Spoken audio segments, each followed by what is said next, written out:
off the table. Find your favorite chair.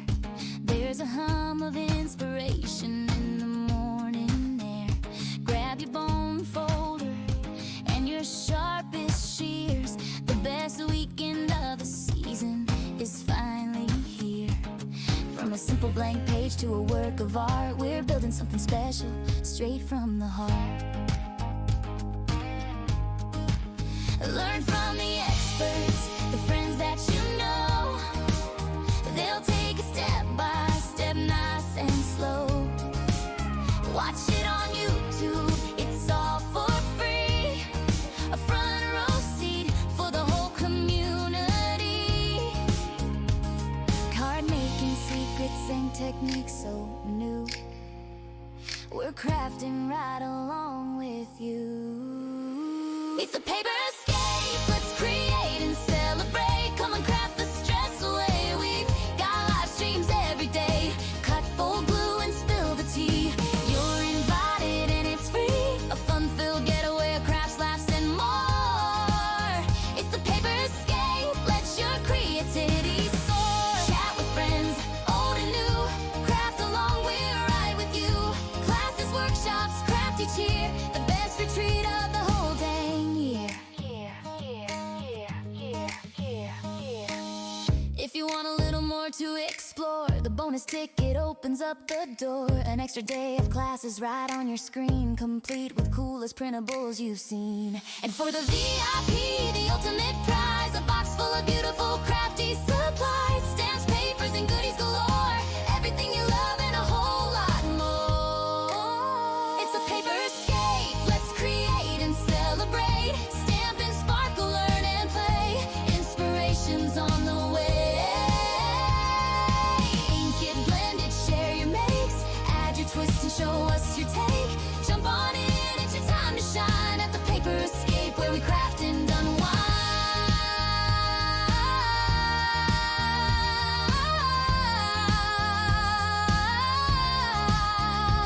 Yeah, it's more than just paper, more than just glue. It's the joy of creating something brand new. We'll see you at the paper escape.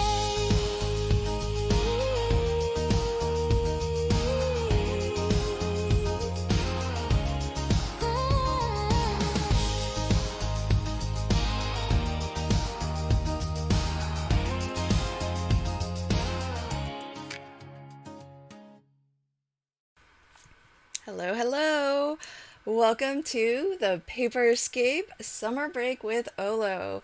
My name is Lynn, or LV Handcrafted across all of the socials, and I have the pleasure of being your hostess for the next couple of days. I'm super excited because this event is a first in a lot of ways. One, it is my very first all coloring retreat. So I just love the fact that there's no homework.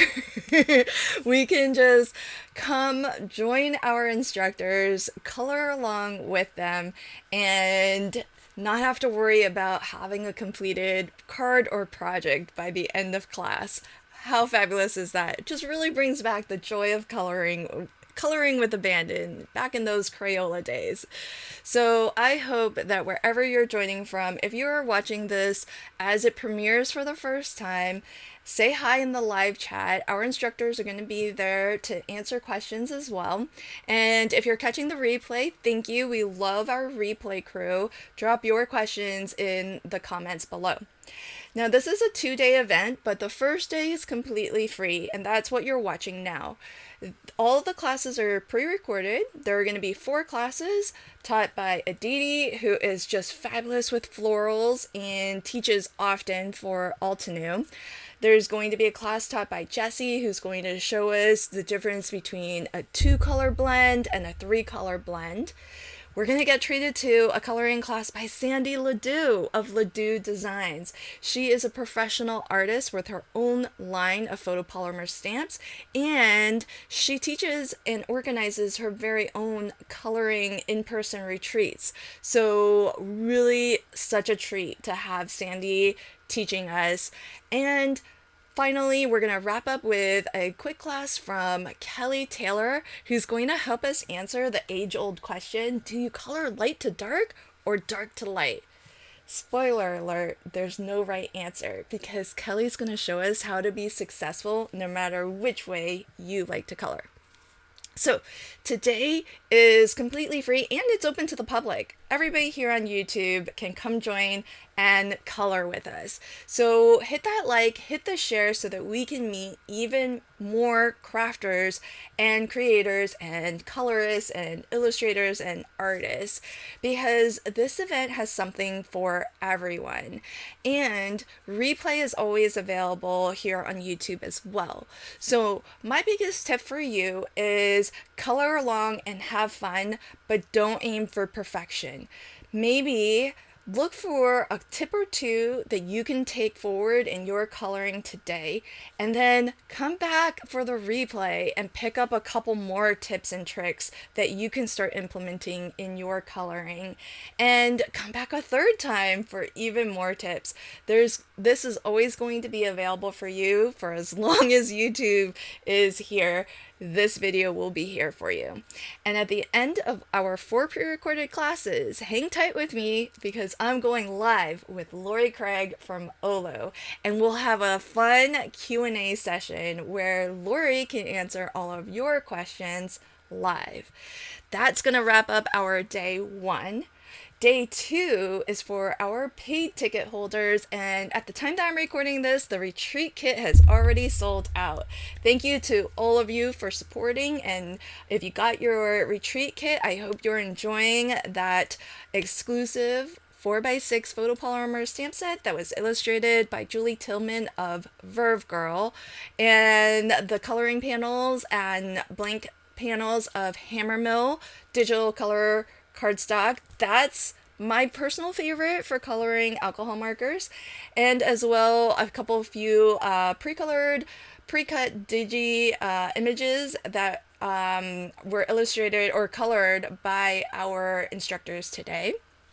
As well, included in that retreat kit was a sampler pack from OLO, our amazing partner for this event. They included 3 different alcohol markers, 2 brush tip and 1 chisel tip. They also included 2 connector rings and a marker handle, as well as a sampler pack of their OLO marker cardstock. So you can do a little bit of a compare and contrast between Hammermill and the OLO brand of marker coloring cardstock. Now, all of our instructors are going to be teaching with OLO markers, but if you don't have OLO markers, don't worry, because one of our illustrators, Meg Brighter, took some time to swatch out all of the colors that our instructors are using, and she found the best fit in Copic's, Altenew alcohol markers, and Ohuhu alcohol markers. So if your stash includes Copic's, Altenew, or Ohuhu, then register for free, because all free ticket holders will have access to that conversion chart. So this event is totally free. You can watch without registering because it's open to the public here on YouTube. But if you would like that fabulous conversion chart from Meg, then you'll want to register for a free ticket at least, so that you have that conversion chart and you can see what the instructors are teaching and find the equivalent marker in either Altenew, Copic, or Ohuhu. Then, if your budget stretches and you would like to join us for day 2, you should check out the digital kit option. Now, if you'd like to purchase the digital kit in time to join us live for day 2, make sure you put your purchase in before 6 p.m. Pacific time on day 1. That gives me enough time to make sure that you're registered for the day 2, because that's by private invitation only. It's not hosted on YouTube, and that helps to actually protect the value of what you pay for. So you will get that invitation through email, but you need to order your digital kit ticket before 6 p.m. Pacific time in order to get that email in time to join us tomorrow morning for a live Coloring with Meg class. She's going to teach us how to do some water effects, how to color clear glass. It's absolutely amazing. Your mind is going to be blown. Every time I take a coloring with Meg class, I feel so accomplished afterwards, and I can hardly believe that I colored what I just colored. So we're gonna have such great fun with Meg on day 2. And then I'm gonna wrap it up. Maybe we'll do some crafting together. Maybe we'll take some of these beautiful images that we colored up and turn it into a card, maybe make some ATCs. We'll just decide that tomorrow together. Not to mention the fact that there will be some giveaways. So Barely Art has kindly donated a glue bundle for us to give away, and I'll be picking the winner tomorrow live. As well, I'm giving away some prizes also. Stay tuned. At break, I'll tell you all about those prizes, but make sure that you register for a free ticket or get your digital kit in time for day 2.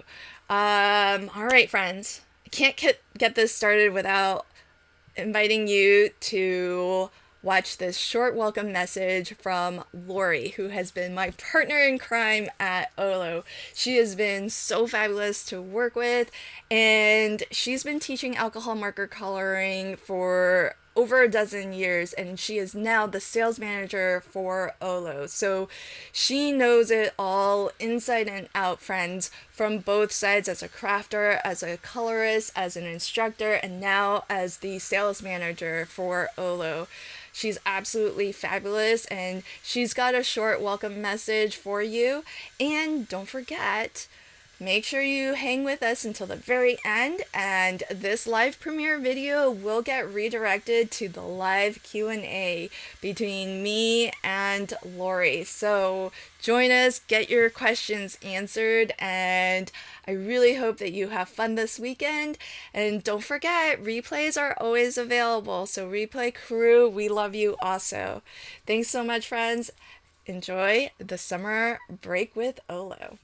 Hi friends, my name is Lori Craig, and I am so glad you're here. I'm the North American Sales Manager for OLO Marker, and it is my privilege to spend some time with you this weekend at the summer break with the Paper Escape.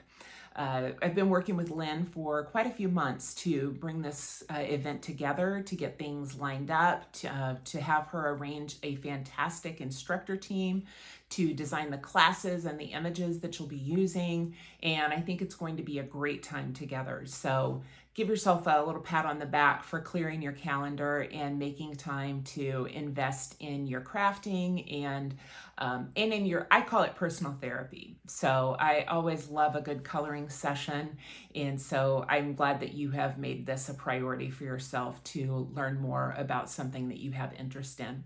I have been a paper crafter for about 30 years. I started in scrapbooking and then quickly jumped to stamping and making cards. And about 20 years ago, I started seeing online gallery images that were colored with this beautiful smooth color, fluid shading from light to dark, texture to add interest and dimension to stamped images. And honestly, at that time, I couldn't even have given you the vocabulary to tell you why I liked what I saw. But I jumped in and started coloring, and I learned a lot. And what I really learned was that people with all different levels of artistic talent, they have one thing in common as they are perfecting their skill, and that's they practice. So no matter where you are on your journey this weekend, I think that you're going to pick up some really valuable tips and tricks and some things to practice in your own card making sessions in your own home, or when you get together with your friends and craft. So I have had a lot of fun, and it's been very rewarding over the last 20 years to get to spend time with people who are just as crazy about paper and ink as I am, and who love the value of time that you can just Give yourself freedom in your own space to explore, to put different mediums together, to take the same medium and apply them different ways to canvas and see what the end result is. And so I think after this weekend, you're going to have a lot more tricks in your own personal arsenal as you sit down to make your own cards at home. So thanks for clearing your calendar and for being here. Remember that practice is really what makes it good for all of us. So don't be afraid to keep this bookmarked and come back time and time again, because I think this is going to be one of those experiences that you pick up and hear one thing the first time through, and you'll pick up and hear something else the third time through, and you'll be shocked on the fourth or fifth time through as you let it play in the background that you learned something yet again. So give yourself freedom to relax and enjoy, and just take each moment as it comes this weekend. We're going to have a fantastic time together. See you soon.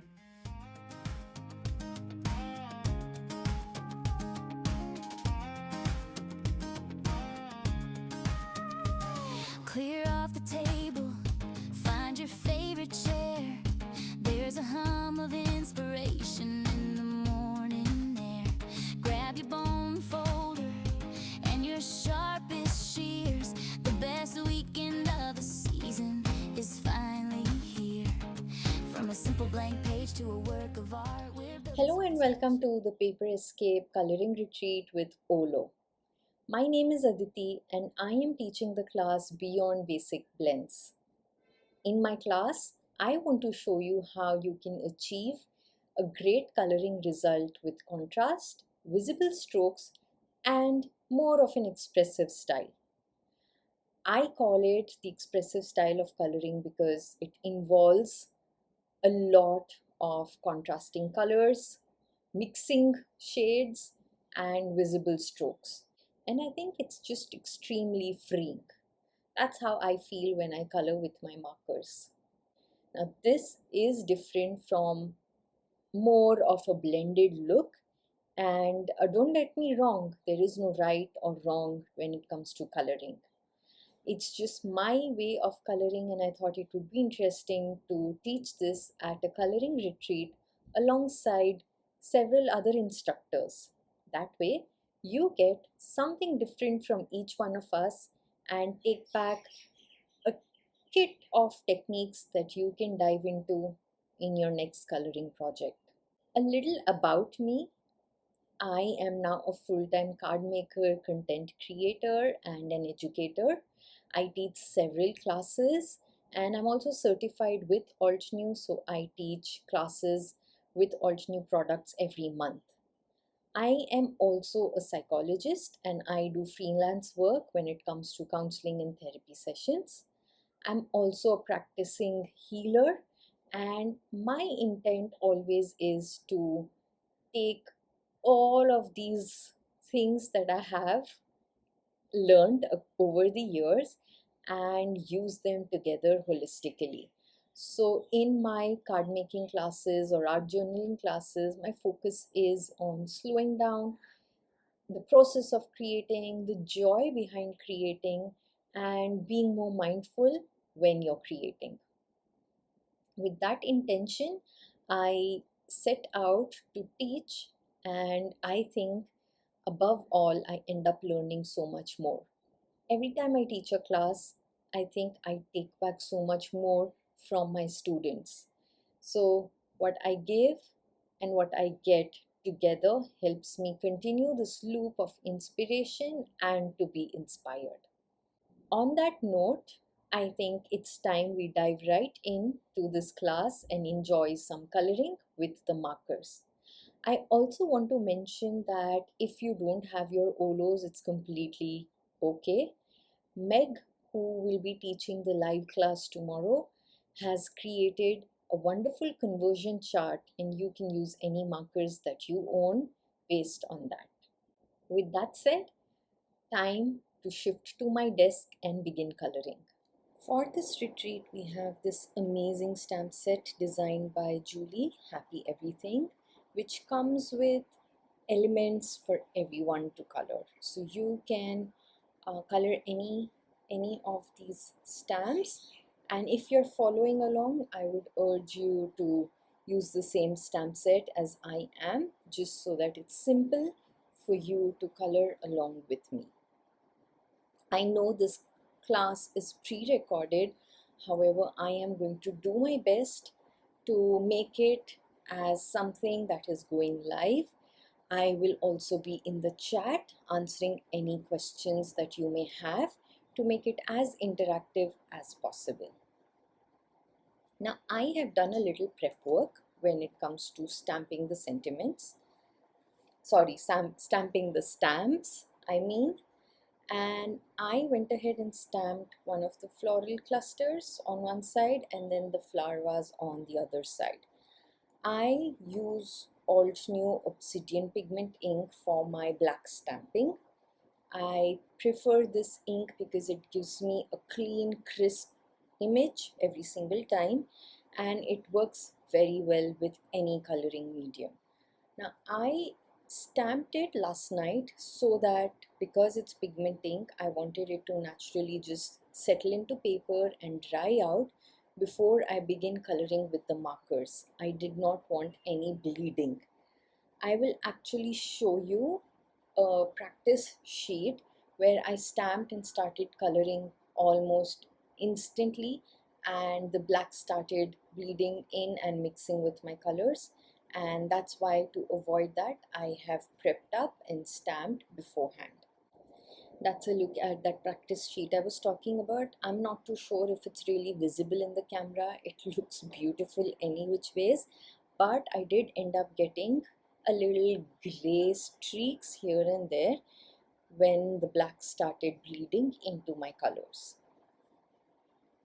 Now, with that said, I just quickly want to show you the difference between my style of coloring, that is expressive coloring, against a perfect blend coloring that I would like to call. There is no right or wrong way of coloring. There are just different techniques, and I think that is what makes it interesting. I always switch between every single technique depending on the image that I am coloring. So right here, I have colored the little girl and then the plushie that came in the stamp set. And this is kind of like a blended coloring where I have laid out different colors and blended it nicely, creating a great transition, adding natural darks and highlights and just having that smooth blended look. And then this is the expressive coloring I am talking about, where the strokes are visible, it's much more bold, there is a stark contrast, the lights, the shadow, everything is achieved just by adding these strokes. So this is what we will be exploring in my class today. Now, even before diving into the coloring process, here I just have a very quick swatch chart that I created using the colors that I will be creating with today. So from the OLO Sea and Sky, I have B 0.3, B 2.2, BG 2.1, and then from the botanical set, all the colors, so that's G 1.8, R 5.3, R 5.5, V 1.1, V 2.3, YG 8.5, YG 8.7, YO 2.3. Two additional colors that I included, O 1.3 and YG 2.5. I would suggest, let me just put this on this side, and before even getting into coloring the image, I would suggest practicing a little bit with the technique, the expressive technique that I'm talking about, just getting your strokes right. So let's start with the blues. Let me just quickly begin with the blues. Now, BG 2.1 is a blue-green, and I want to start with that. It's the lighter of the three. And this is the technique that I want you to practice, where holding the marker lightly. There's no heavy pressure there. It's just very light, relaxed way of holding it. Press it on your paper and then move it to the right as you lift it off the paper. So I'm just going to do that again. Press down and move it. Press down and move it. It's almost like gliding through the paper or sliding movement, and as you glide, you lift the marker off the page, and that just gives you this feathered stroke. Now this is too light, so let me show it to you with the darker pen, the darker marker color, so that it's more visible. Lay it from the tip, the pointed tip, lay that on the paper and just glide as you lift it up. Glide as you lift it up. And when you do that, you will notice your stroke also becomes thinner. Now when you do that, you will notice your stroke becomes thinner as it goes to the other end. Right, let's pick the darkest pink that I have here, R5.5, and just show you that again. Press it on the paper and lift as you glide along. Press and lift, press and lift. And so the intensity of the color is darker where you've pressed on the left, and it fades out to the right.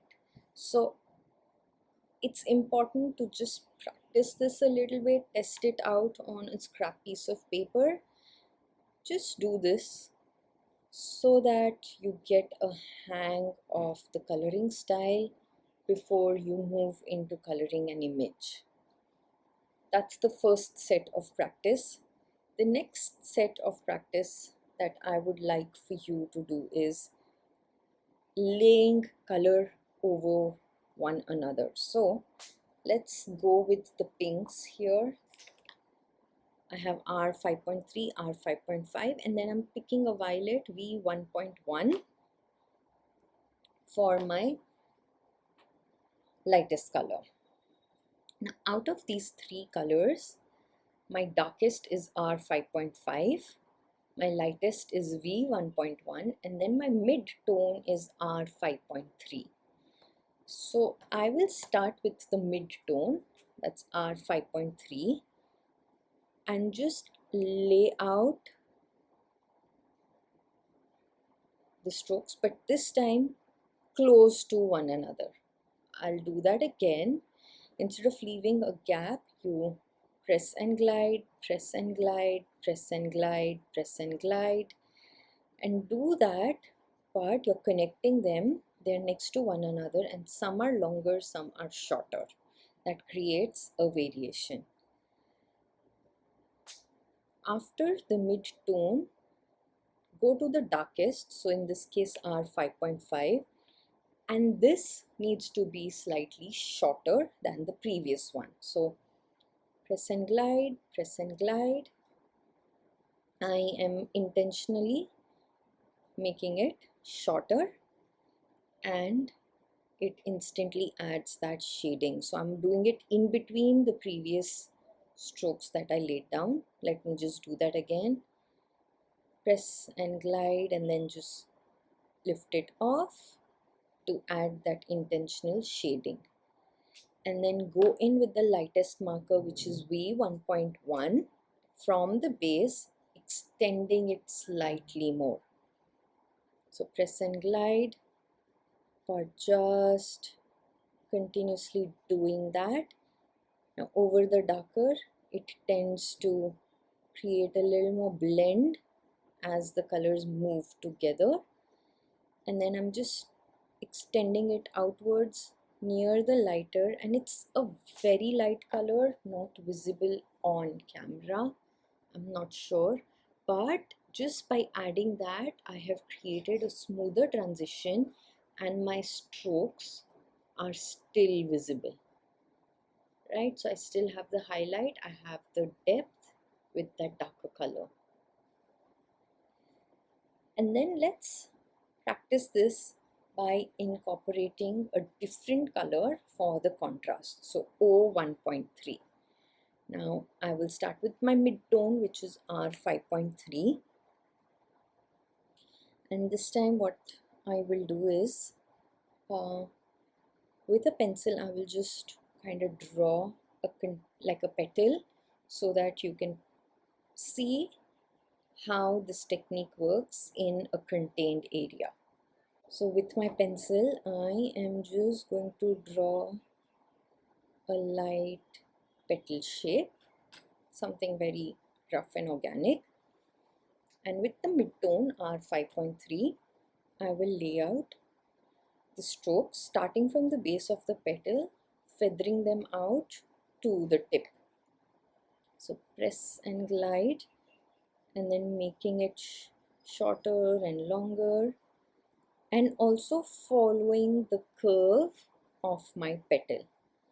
Once I've done that, this time I am first going in with VY.1, which is the lighter color, and laying that out to further extend these and creating a lighter tone that sets as my base. I can then go in with R5.5 for the darker, and remember, this is shorter to add a little more depth. And then I will go back in with my mid-tone R5.3, further extending the darker color that I laid out. Go back in with V.1 just to do that same technique, and by going back and forth, I am just smoothening the transition, however maintaining those streaks. And what I also like to do is, from the tip, add a few inwards, and this just creates the fold of the petal. So I went in with the lightest color, I will go in with the mid-tone, I will go in with the darkest color, oops,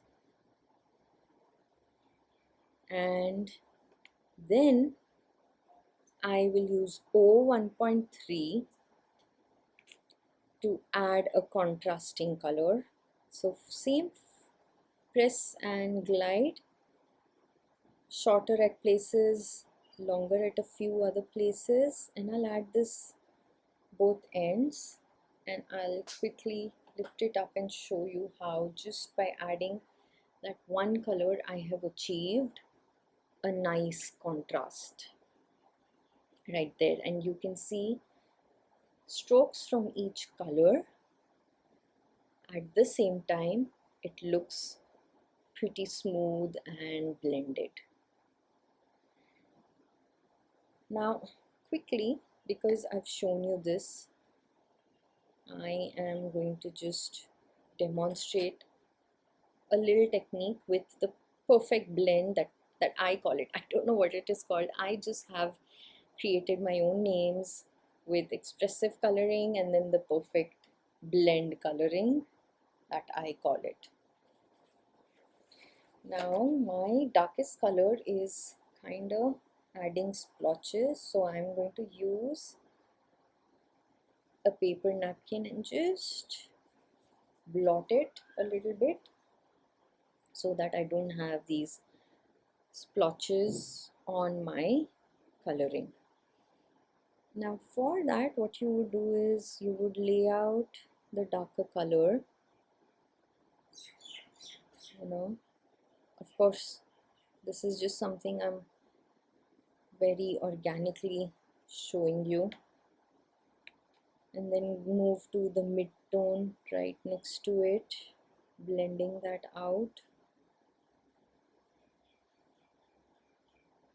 Others in this retreat, I mean the other instructors, will show you a better job of this. This is just for demonstration purposes that I'm showing you the different looks between these two techniques.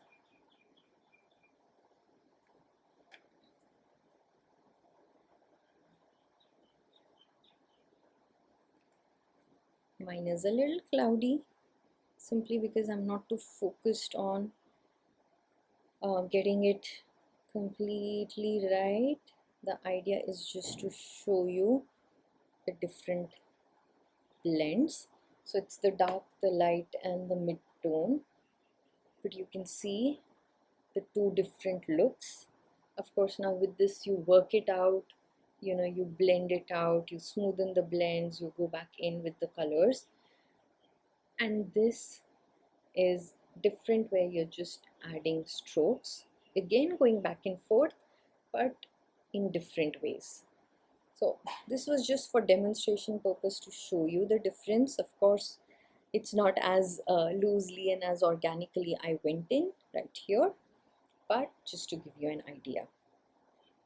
So with that practice done, our hand muscles stretched out and easy to follow that stroke method, it's time to start coloring our image.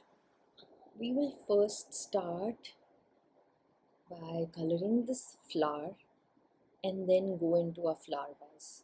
The reason being, the petals here are bigger. It's easy to take your practice and experiment on this image, color it first, and then move to a smaller area where you need more controlled strokes. I will be using the pinks, so sticking to one color but gradients. So I am also going to add another shade which is V2.3, again a part of the botanicals, but just giving me 2 shades of the pink and 2 shades of the violet.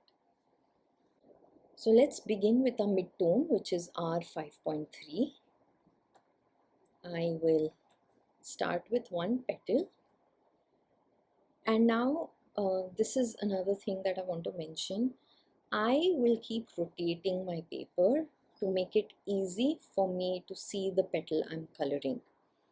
That way I am not constantly moving my hand and I am not creating any pressure on my hand when I'm coloring. For me, it works adding the stroke starting from me, going away from me, right? This outward movement. Some people prefer an inward movement where they start from the outside and come inwards. That is something you will have to figure out for yourself as you're practicing to see which movement works better for you.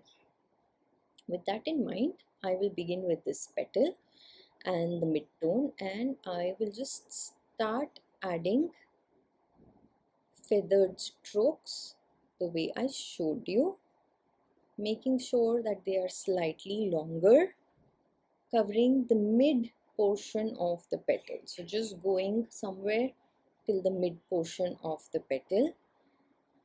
I will rotate and then do the same thing right here. And I want to mention another thing. The stamp comes with lines. You see, when it was illustrated, there are lines on each petal. Now those lines are easy directions helping us lay out our color. It gives us the movement of the petal, and following those lines creates that sense of flow and depth in our flower. So just following that, I like to lay out my strokes for the petal. So you see, straight, more curved inwards to the right, more curved inwards to the left. So again, rotate and repeat. Rotate that and repeat. So it's rotation and repetition. So just like that. And you'll see as you get a hang of it, it's faster. I am not spending too long on a single petal. Now once that's done, I will move to the lighter color, which is V1.1. and do the same thing, extending it now to add the lighter color on my petal. Barely visible, but when you see the photographs, it does make a huge difference. I'm also laying the lighter color on the folds of the petal that I have here.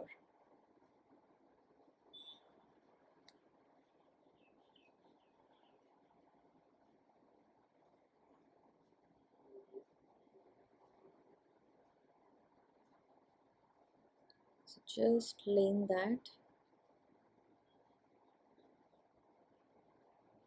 I have the lighter color down, and I'm going both ways, you saw, because the petals are smaller. I'm also going inwards from the tip with the lighter color because it's not too visible yet. Once that's done, I move in with the darker color R5.5 to start adding the depth, the shadows with the darker color. Now remember, these are shorter strokes. We don't want them to be really long, and at this stage I will also add them from the tip of the petal inwards, further working the petals, the folds, and just adding a few flicks here and there to create that sense of movement, just like that. So shorter strokes, adding a few to create that sense of movement there,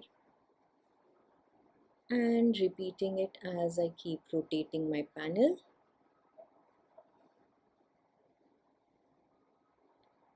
Onto my last two petals. So let me know in the comments how you're liking this technique. Are you feeling comfortable using your marker and moving it around this way? Do you have any questions? I'm happy to answer them.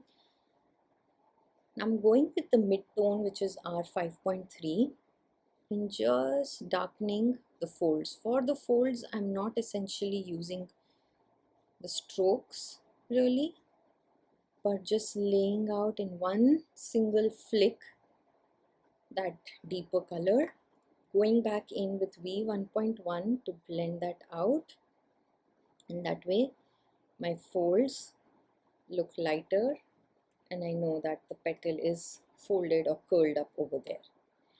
Now going in with V2.3 just to add another variant over my darker, but at a few places. Just at a few places to create a little more shading. So I'm just going to bring this up and show you.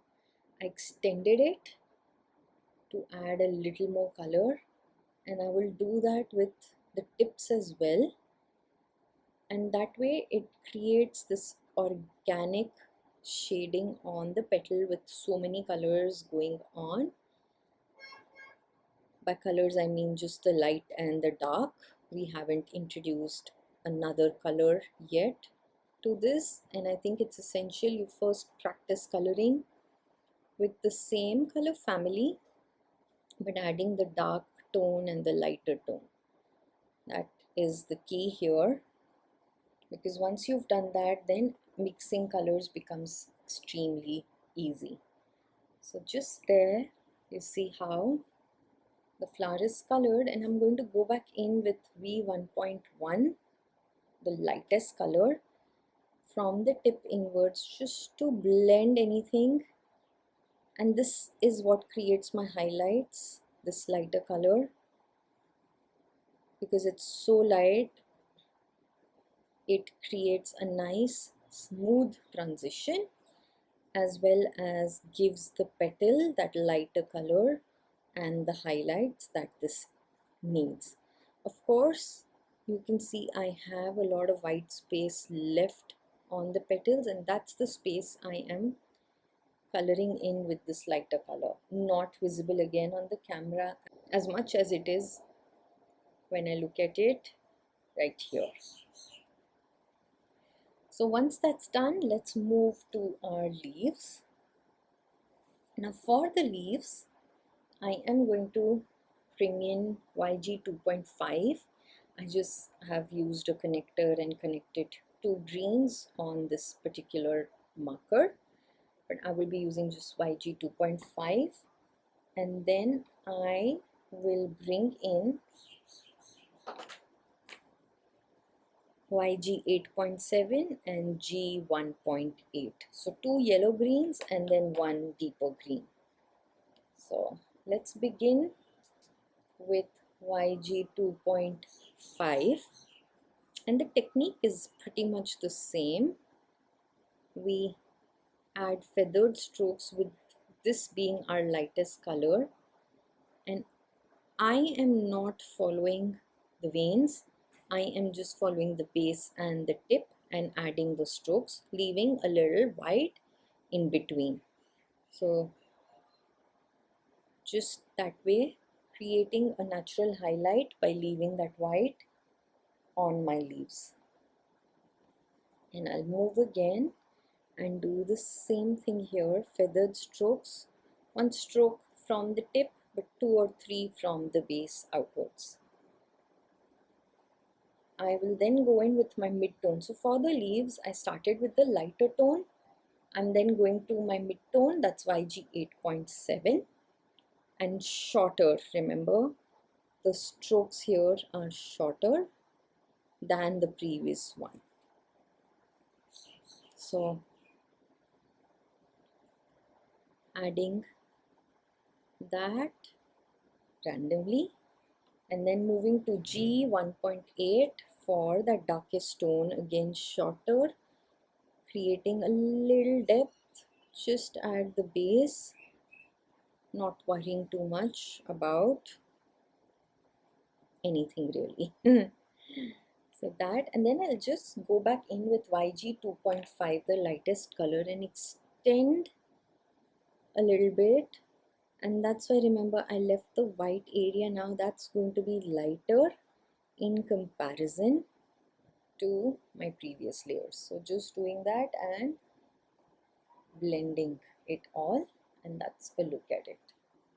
Now I forgot, we need to add color to the flower center, and I am going to use YO 2.3, the lighter color first, and I'm just dotting just like that.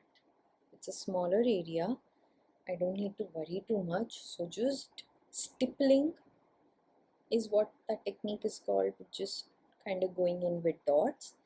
And then I will go in with O 1.3 to brighten it at a few places, just like that. So then that image is now complete.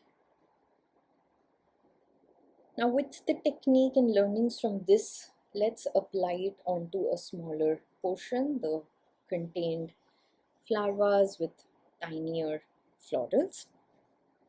Now I will be mixing colors just to show you how the two color families work together in the sense of bringing in contrast with a secondary color. So let's start with this flower on the left with the same colors that we've used on this one. So it's just easier using the same colors and techniques and applying it onto a smaller portion. So I will begin with my mid-tone, which is R 5.3, and I will start with the outermost petals, adding flicks or strokes covering majority of the petal but leaving a portion there at the tip. So just continuing on with my mid-tone, I will do that to all the petals again, constantly rotating my paper. These are shorter strokes, shorter flicks. So for this, and let me bring my practice paper back for a second. Instead of holding my marker this way where I lay major portion of the tip on the paper and then lift it, I'm actually holding it this way and going in with the point of my nib. So doing that, you see the difference? Instead of a more horizontal holding, it's more vertical holding where the tip touches the paper and then you fade it off. So it's easy to do that in a smaller region.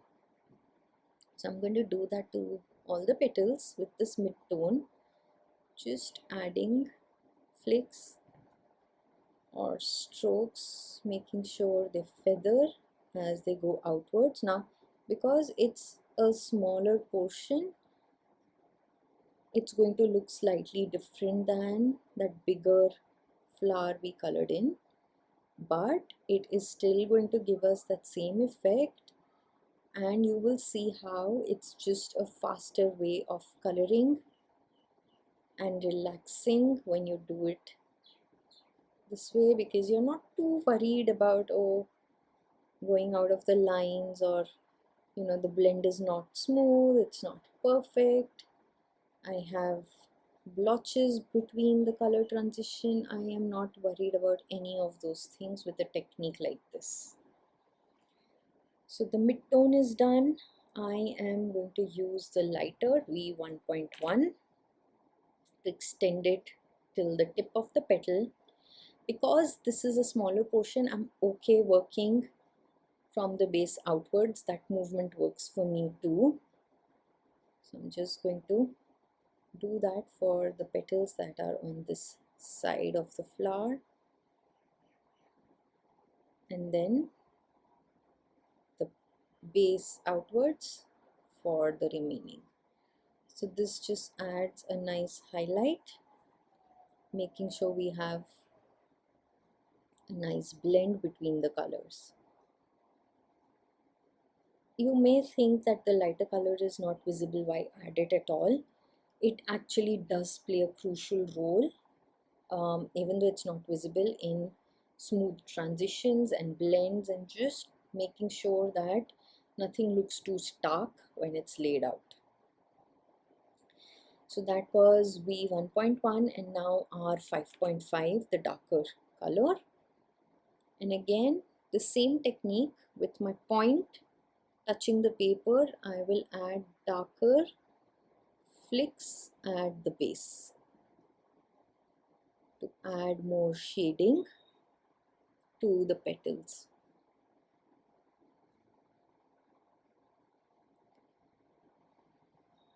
Let me know in the comments. I would like to hear, do you already color with markers? Is this your first time or not? And which markers do you own? What do you enjoy most? In fact, even which coloring medium do you enjoy the most? I would love to know. Do share that in the comments. As far as it goes for me, I love colors. I love all forms of mediums. I love coloring with my markers. I love coloring with pencils, watercolors, ink blending. I love it all. Now I am going to go in with V2.3 just to extend some of these and add a touch of that violet, which here works very well to bring in the contrast. So more or less moving between the same color family, if you can see, just pink and moving into that slight violet. However, because it's a different color, it just tends to add a little pop that we need for our flower. One final touch with my lightest V1.1, just to make sure I have everything smooth. So this time I'm going from the tip inwards to create a smoother transition. And that's about it. Now I'll go in with O1.3 right there, dot it for my flower center. Now let's move to this next flower and we'll mix a few different colors on here. For the lightest color, I will use Y2.3. I will then use O1.3 as well, and I will use R5.5. So instead of what I did, where was that, on my practice sheet right here, I laid out all the pinks and I brought in that orange as the contrast. That was pretty too. Here I'll show you the opposite, where I work with the two shades of yellow orange and bring the pink for my contrast. So let's work on that, starting with the midtone O1.3. Same technique. I am using the pointed tip and adding flicks somewhere till the mid region of the petal. And again, because it's smaller, I don't have a problem doing it in any orientation.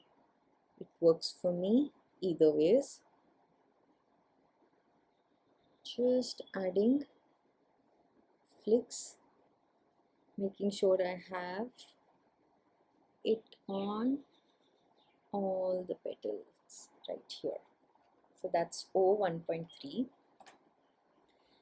And then I'll go in with a lighter color, YO2.3. This time extending that till the tip. So making sure that this becomes the highlight color, at the same time leaving a little white space. And with this, I'll also color in the folds of the petal wherever I see them. Go back in with O1.3, darkening the folds. They are so tiny, so just a little touch works wonders.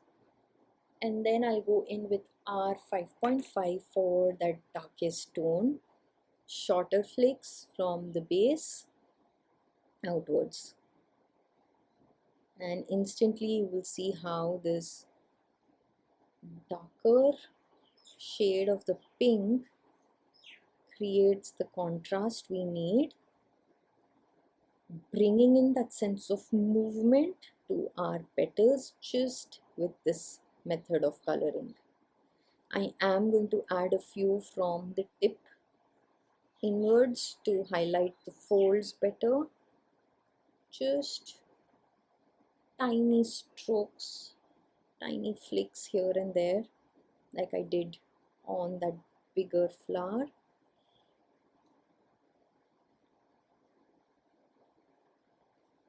And I think this is now blooming. And I'm going to go in with V2.3, the violet as well, just a little bit. It may not even be visible too much, but it helps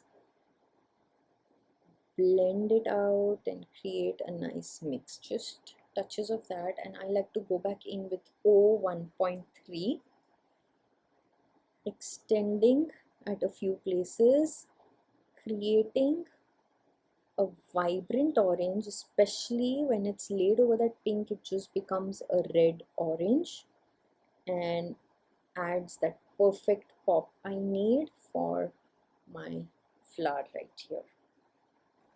So look at that. Now for the flower center, I can just go in with green. I think that would be really nice. So by 2.5, I am going to do the stippling, the dotting, and just add a vibrant color there, and then go in with G1.8 a little bit to add sense of movement right there. So that is how that looks. Now with that done, let's move to the leaves, and these are faster, they're tinier. We just need one single stroke. So the lightest color, YG2.5, let's start with that on all the leaves. Just you know, two flicks, sometimes just one flick depending on the size, adding a base color there, maintaining the white from the leaf for my highlights, just adding short flicks to lay out the lightest color like so. And I'm doing this on all the leaves. There are a variety of leaves here. It's like a mixed foliage cluster. Some bigger portions I'm going in at the base as well as coming inside from the tip of the leaf into the leaf. Now once that base color is laid out, I will now mix and match with the greens that I have. So first up, YG 8.5, I will add that darker color to these leaves right here. So a shorter stroke, a shorter flick right there, and I think that looks good. I will go back in with YG 2.5 to extend it out, making sure I have that breathing space with that almost a lime green, not a lime green, it's called avocado, so I'll go with that. Next, YG 8.7 on this and this leaf cluster right here, the leaves that look similar. I will add shorter flicks with this to bring in a little depth on these leaves.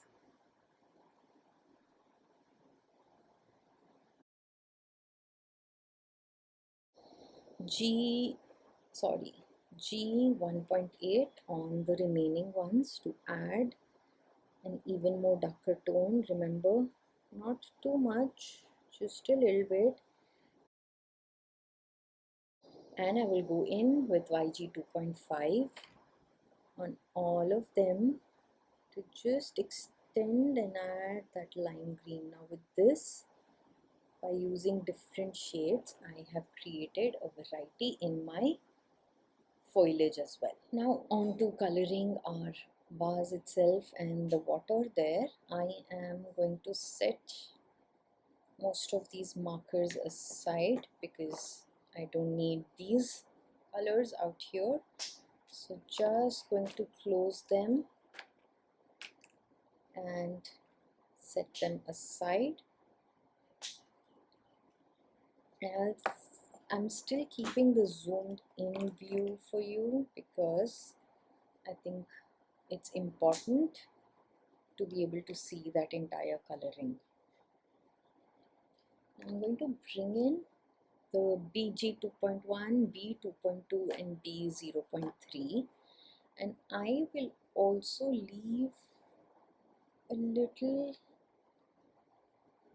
green here, so YG 8.5 is what I've kept here, and we'll see as we go along. Now starting this time with the lightest color, and in this case it would be BG 2.1. I am going to start right here where there is that sense of water beginning, and I leave my flower vase clear or transparent, and again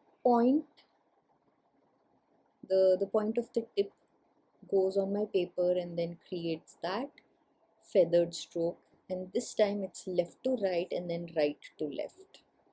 So just like that, I'm first going to do it on the left side, adding with the lightest color like you see I am doing, just moving all the way down, and then I like to just invert it so that it's left to right again and repeat the same step.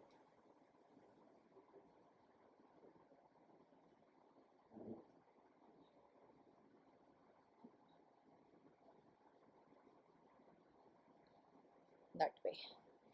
Now that is done, I will go in with B 0.3 for this, and it will be shorter than the previous flick mark. So I will add it, making sure it's shorter, and my BG marker that I use first stays in the background there. Again, I'm inverting my image to repeat the same step on the other side, and as I come here where there's the highlight area, I stop and then extend it out from there.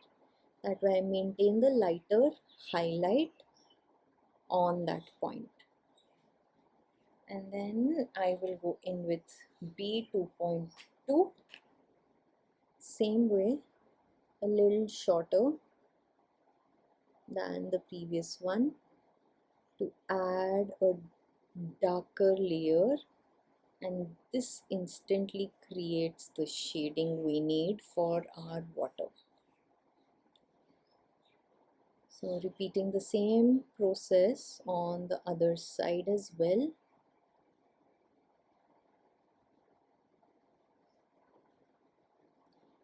And then I am going to go back in with BG 2.1, and this time right in the middle I will create a quick little movement in my water. So I go just add strokes right here in the middle from both the sides, and this creates that illusion of movement. So go from the edge inwards,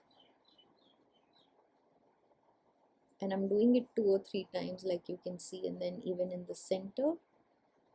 And once that looks good, I will go in again with B 2.2, that's B 2.2, just to darken right here at the base and the edges.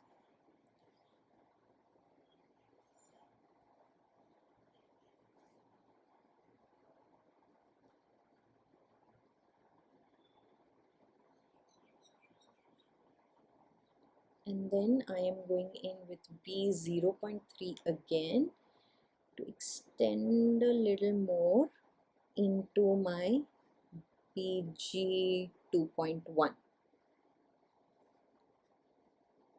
just at the base mostly. So it's back and forth with the same marker colors, going back in with my blue green, the BG 2.1 again, just here, and that is what, with the same method, creates that illusion. Now just on the left side, to give it a fuller, richer, rounder look, I will use the YG 8.5 very lightly, just at one edge there, short strokes,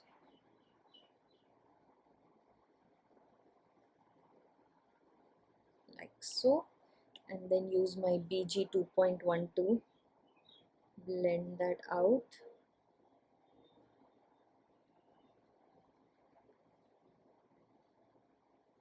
As well as my D 2.2 again from there. But what this has done is it's just created another darker tone without any difficulty, just by introducing the touch of the green, and creates a sense of movement and that rounded look. I will color in the base here, and I'll just go in with the YG 8.5 I used from both ends, add that in, and then BG 2.1 in the center to blend it, just like that. And this part remains clear to maintain the transparency of the vase. So that is a look at that vase complete. Same technique just flicks and strokes, we were able to translate the technique onto the smaller areas to color this image.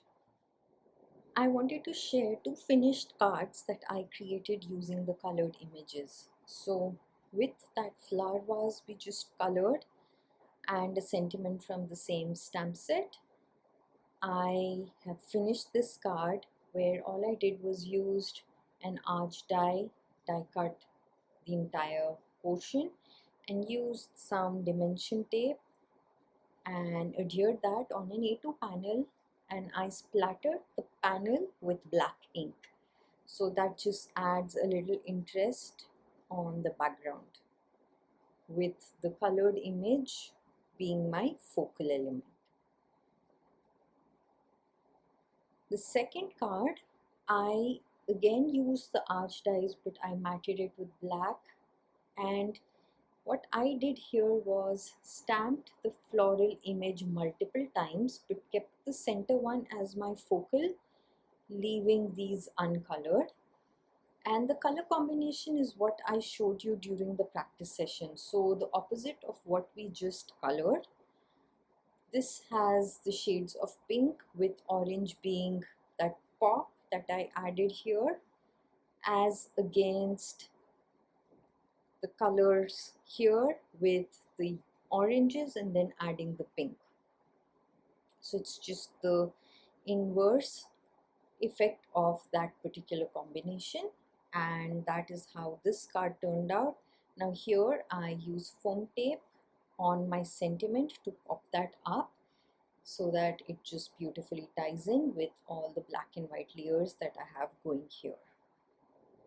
Now that's a look at my finished cards. I just thought it would be good to show you how I used some of the colored images to complete my cards. And of course, these are just some ideas. I urge you to play with your images after you have colored them and create cards that you can pass along. My class for today has come to an end. I really hope that you enjoyed this coloring technique and will give it a try. If you've created along with me, do share your makes on the Facebook group. You can always tag me on Instagram as well at addi.mahajan, that's ADDI.MAHAJAN. I love seeing what you've created and I always love sharing it as well.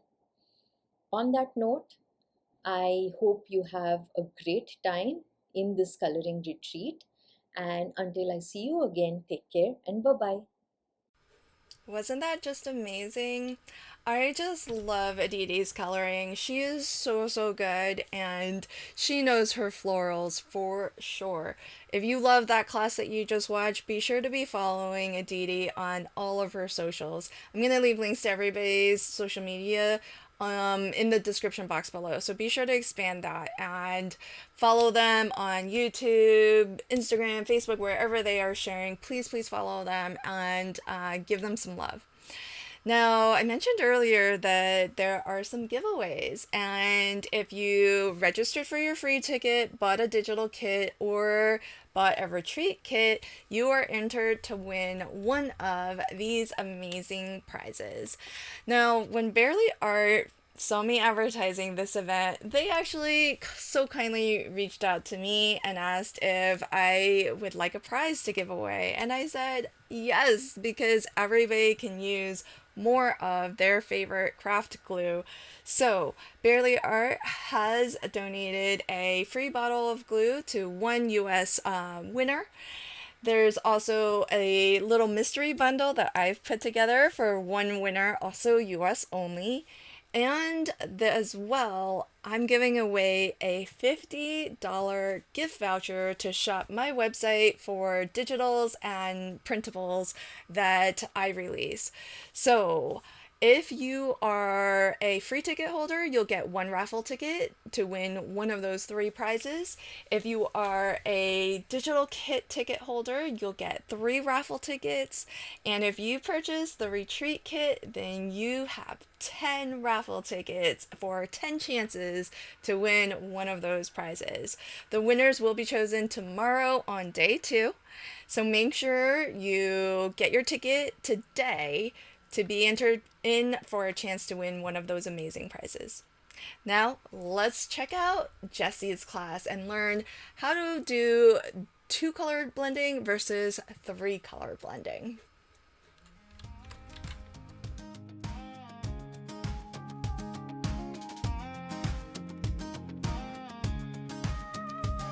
Clear off the table, find your favorite chair. There's a hum of inspiration in the morning air. Grab your bone folder and your sharpest shears. The best weekend of the season is finally here. From a simple blank page to a work of art, we're building something special straight from the heart. Learn from the experts, the friends that you know. Hi, everyone. I'm Jessie Scott, also known as Chevy Scott on all my socials. And I am with you today on the free class for the Paper Escape with OLO. I hope you're here to have some fun. And if you've got some OLO markers, enjoy and join in. And if you don't, this is the time to think about getting some. I'll show you how you can choose the different colors you might want to buy if you want to add to your collection. I personally have all 256 that are out right now. OLOs are my love. I transferred from another marker system and I love that they never dry out. I've never had any issues. I live in the desert, so I was having problems with my other markers with the cracked caps, and they would dry out immediately, and I'd have no time to refill them before they were ruined based on how they're constructed. So OLO markers are free flow, and so they're perfect for folks that live in the desert and have a problem with some of your inks, like your ink pads and all that type of stuff drying out all the time. Real quick, a little about me. I am an engineer by day, so I have a day job. And at night, I like to craft, and on the weekends, mostly, I'm usually a little too bummed out from work. So the weekends are when I craft the most. And I love coloring the most as well. It definitely lets me take the edge off. So I hope coloring does that for you after the class. The 2 different techniques that I use, I started with duo blending, which is when you have less markers usually, and you have 2 colors that are close enough that you can blend and get a nice difference in tones with using just those 2 markers. And then if you have more markers or more in that color family, you can actually have 3 that work together, and then you can do tri-blending. So it just depends. It also depends on the size of your image too. Like if you're using something with really small images, then you don't really notice. So usually I only use 2 colors for that. Larger images, I definitely try to use at least 3. So hopefully I can show you the differences and you can make the choice for yourself. With the 2 colors, you do tend to go through a lot more of your lighter color ink because you're using that to pull out your darker color into a medium color, and then you go back over the darker to get that dark color back. Whereas the tricolor, you're going to go from dark to medium to light, and so you use less of those lighter colors. So it just depends. If you want to only have sets of 2 colors in your collection and you're fine with always refilling the lighter colors a lot more often, it'll work for you. If you want to have the complete collection, that full set syndrome some of us have, that's okay too. And then you have all the choices. And so you can usually find the tri-blend combinations that work for you for your project. So let's get to the coloring and I'll show you what the differences are in the techniques. So this is the Happy Everything stamp set that you get, and it's from Illustrator, Julee Tillman. And if we open up this set, we have the stamp set that it comes with. Super cute. Set that aside. And then there's some paper, and it's actually from the Hammermill Premium Color Copy cover. So this is that chameleon. That's what you're going to want to look at, the 100-pound. And this one comes with 250 sheets. And now we have these panels, the happy everything, this cute hello friend, and with sympathy and thinking of you. So that's all the sentiments that are in the stamp set. And then we've got these 4 extra pieces here, and these are all the Hammermill, the same package I just showed you. And we're going to use the stamp set to have some fun. And I like to use Stellar ink. This is a stamp blend and watercolor ink. It's Black Widow from Simon Hurley. And let's open it here. And you can see that it actually has a foam ink pad. It's kind of hard to see. Let me see if I can get the right angle. There you go. You can kind of see the foam ink there. And this is perfect for all your OLO coloring. And I store that upside down on my desk. Now let's get these together.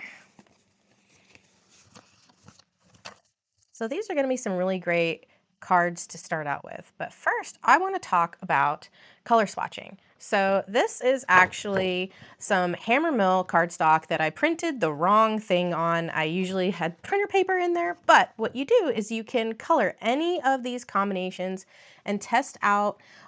This is the one that I was using trying to figure out what ones I wanted to use for the class. And that's what you want to use. You want to use the actual paper. And here's another one I printed out in black and white accidentally, something I needed in color, but if you flip it over, perfect scrap cardstock for later. Now here is the color wheel. Like I said before, I have all of the 256 colors. And here is the Sky and Sea set. This is what's required for this class today, but you can use what you have on hand if you don't have this. These are my markers, and I prefer to have the refill at the end. As you can see, you can screw on any different combination. Some people like to have other markers screwed on to other markers. You can also get a chisel and have a brush on one side, just like any of the other markers out there. And I like to leave the cap off while I'm coloring, and I have them stored standing up while I'm doing a whole coloring. I usually have all my markers out, just like this set.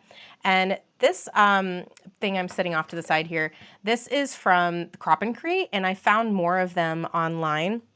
Let's talk about the color wheel. So the color wheel, when we're looking at these colors, I've got these blues from our set that we're working on today, and you can see how they can connect across if you have similar colors, and ours are a little different and they're across from each other. They're not perfect blending pairs. And then our browns on the other side of the color wheel, those are all perfect blending partners. They're right next to each other, touching, and so you know they're going to blend really well. And so that's those 4 colors here, and then here's our other blues and BGs. So also these are the complimentary set that I believe it was called the Summer Break Add-on set, and it includes the 0, and that's going to be really important for doing some extra blending combinations. And then it includes this middle BG that will work perfectly with the BGs that come in the Sky and Sea set. And as you can see in the color wheel, they connect and have a perfect triple kind of color combination right there, right next to each other. And then the B's as well, you can add those on to the B that's in our set and have another good tri-blend there. And I think the other ones kind of work better with the botanical set. And let's put these aside. So the botanical set, you can also see how there's some other colors in here. I really like the violets, and so you can also grab a violet in there to get a nice tri-blend from that add-on set. And you'll see later in the class, I'll show you a puppy that I made with the violets. All right, so here is the handout that I made for this class. This is the OLO marker coloring steps, and I'm going to have this off to the side and we're going to color along with it. So here's our stamp set, and we're going to get the puppy out, And here is my Misty. You are going to want one of these. If you do not have a stamping platform, you need one, and I really like my Misty.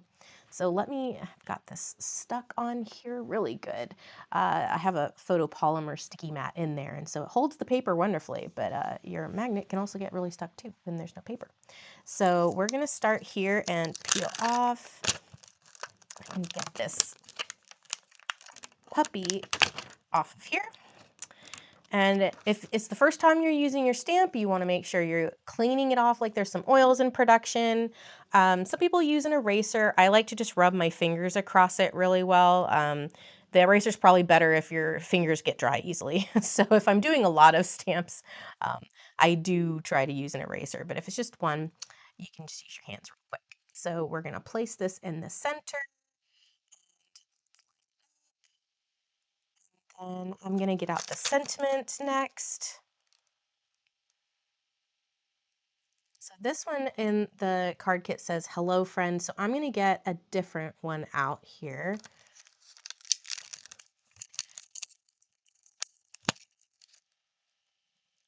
Right. So this one is going to say, thinking of you. And we're going to clean this oil off and get it all ready to start stamping with. Get it nice and clean. All right. And then make sure it's facing up.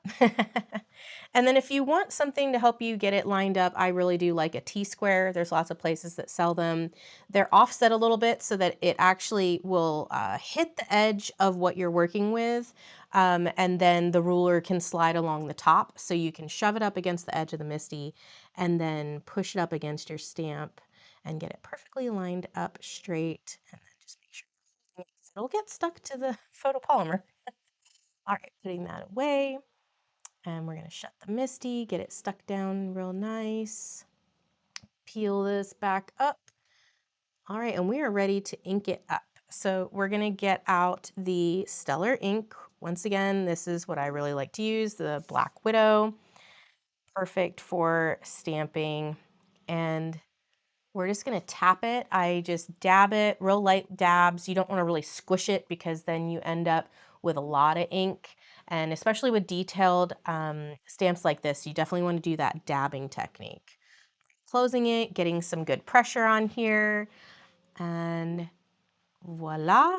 Oh, we had a perfect stamp the first time.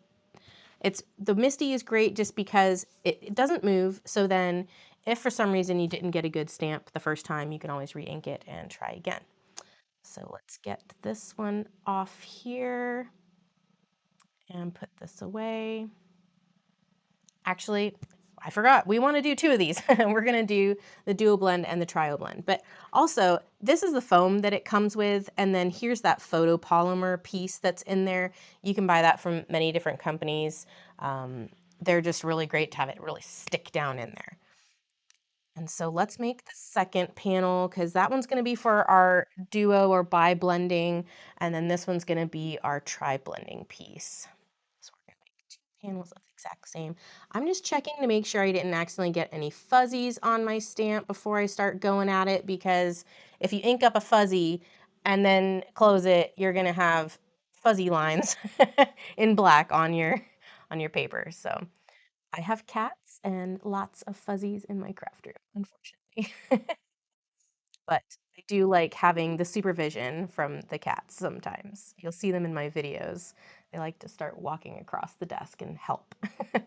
So I actually didn't get really good on the face, so I'm just going to ink up just a little bit, doing that little dabbing only in the areas that I missed it. And we're just going to check here. Looks like I have one more little spot pressed down there. All right, good to go. And so that's why you want to use a Misty, because perfect stamping every time. So now we're ready to begin.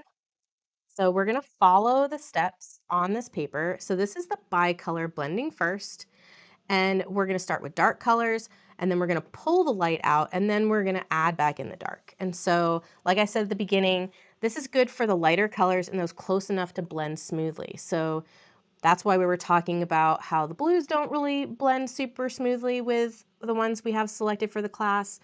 But we're going to make do. I think it's going to work fine. as you can see in the sample I made. And then the browns are going to work perfectly. But the blues and the BGs we're going to have to pull a little more out of. And we'll do that dark, then the light, and then we'll put that dark back in. For the second part, we're going to do that tri-color blending. And so we're going to start with the dark, then you go to that same medium color that we were using above, and then the lighter. So we'll see which one you like best. We'll do the same with the browns too. But yeah, so using those blues from the first one and kind of getting a little more dimension. And as you can see from that sample that I had earlier, this is how I was testing them out on how they're going to look. So you can see that this blend is going to look just like this right here when we're done. And then this one down here adds a little more dimension, as you can see how those are in comparison next to each other. And then you can also do this one as a duo blend as well. So a couple options, and I was actually pretty amazed at how they ended up blending because they're kind of far away on the color wheel. So for the first one, we're going to start with the bicolor blending. So we're going to start with B 2.2, and then we're going to go to BG 2.1 and then back to 2.2. So you're going to see me do this 100 times coloring for this. I'm going to color these dark areas first. So for this image, I just want it to kind of look like a 3D kind of looking curved plushie, right? So a little stuffed animal that's going to be kind of circular face, and the ears are going to be also stuffed a little bit, the body and the arms all kind of rounded. So I'm just going to try to make it look like that with the colors. So to get that rounded effect, this is where the darker areas should be. And then we're going to add some curve around the feet. And I think that's it. All right, so just putting that cap just loosely on top and setting that aside because we're going to need it again. And now we're going to go to that BG 2.1. And how I like to do this is I just color the entire thing. So the dark and the white area, just soak it all. This is why it's also important usually to color with alcohol markers on a glass media mat. So if you don't have one, it's a really good thing to invest in. They have smaller ones, not as big as what I have. So you can have one that's just the size of a card if that's more affordable for you or fits your space better. And then it helps keep the ink wet longer. So it helps you blend a lot easier. Otherwise, it'll the moisture gets pulled from other paper if you color on paper or other things. So back to coloring the image. Now I'm going back over all of the color that I had applied, and then I'm pulling it from the dark area and out into that color that I already placed. So I'm basically making a second color. So because this lighter BG 2.1, it kind of acts a little bit like a zero where it pulls the color out and actually kind of bleaches it and makes it lighter. So that's why we're going to end up having to go back over the darker areas, because you're pulling out and lightening that B 2.2 that we already laid down, but we're making that kind of medium look. So you have that BG 2.1 that's now that lighter area. Then you have this blend of 2.2 and BG 2.1 together as a middle layer. And then now we're going to go back over it with a 2.2 only in those darker areas, just to kind of make that shadowish edge look pop again. So just kind of lightly going over it. And like I said, because we're using a glass media mat here, my paper's still wet. And so putting the dark back over our blended ink, it's kind of blending into it. If you haven't waited too long, it'll reblend kind of in, and you'll see it's not a harsh line we're putting down. It kind of blends into that. And if you did wait a little too long, or you're coloring on something other than a glass media mat, you just need to go back over with the BG 2.1. And here I kind of, oh, I forgot to do the nose actually. But here I'm going back in and just kind of removing some of the little harsh lines that I might see. So you can always go back in again an additional time with that BG 2.1 to kind of, yeah, and I thought the face had a little more of a harsh line, so I lightened that up there too. All right, so this is how the body looks all done with the blue. And that looks just like my sample I did earlier, so I didn't mess up. So now let's do the browns, and we're going to do the exact same thing. So we're starting with that darker 4.3, and we're just putting it in those darker areas where you want to shade. So I'm just following my picture on the right. So hopefully this helps you. I've been in other coloring classes, and it really did help to have a step-by-step like this for the stamp I was trying to color. So hopefully this is useful for you guys. If not, it at least helped me do this on the class for me, so I had something to follow and not mess up for the the video.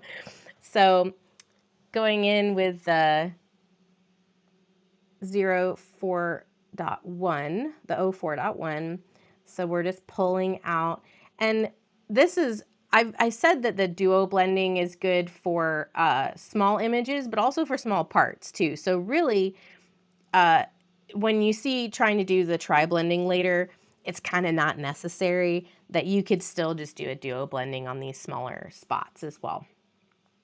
So just pulling it out there, and that looks good. And then just to get those dark edges back in, we'll go back with that 04.3 and get those dark spots to pop again. And then if you see any of the harsh lines, like it's not blending into itself again, then you can always go back again with that 04.1 and take those harsh lines out. But I think this looks pretty good. I don't think I need to go back over. Oh, no.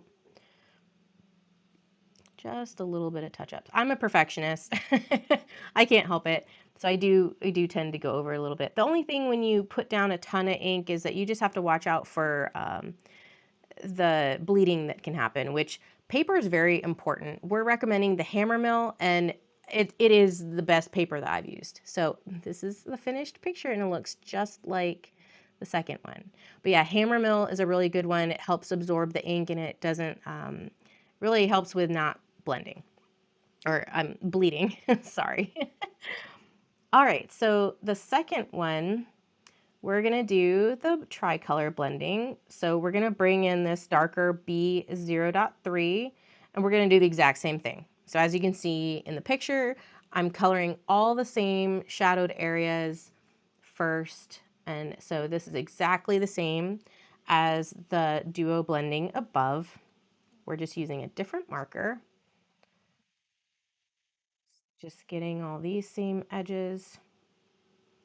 So yeah, I really do love the hammer mill. It works really well in my printer too. Like if you want to print custom sentiments, the 100-pound is perfect for all your card fronts, and it's just a really good weight. I prefer to use that for all of my alcohol inks. And then B2.2 is what we're going to bring in here, and we're going to, so for this one, for tri-blending, I don't want to put the color in the middle like I did before. So I'm starting out with kind of that second step of the second color where you pull the color from the darker. So that's how I'm blending really quickly here, is because this is a smaller image, it's not like a full-sized A2 image. I'm just going to be pulling straight from that darker color and into the edge here. If you have a bigger image, you'd have some of that darker color pull out a lot further, and then you'd start kind of mid dark color pulling out. But since we've got this smaller image here, we want to pull straight from that dark color and pull it out a little bit. And if you feel like you've kind of neutralized that real dark color, you can always go back, just like in the duo blending, you can always darken it back up as well. So I had forgotten the hand there, whoops. Okay, so now we're on the BG 2.1, our lightest color, and I'm gonna start, because also it's a smaller color, or a smaller image, I'm gonna start pulling out from the whole colored area. So the dark through the medium and then creating this lighter color. So it kind of assists in that blending of all three colors all at the same time. And we're just coloring across the whole thing.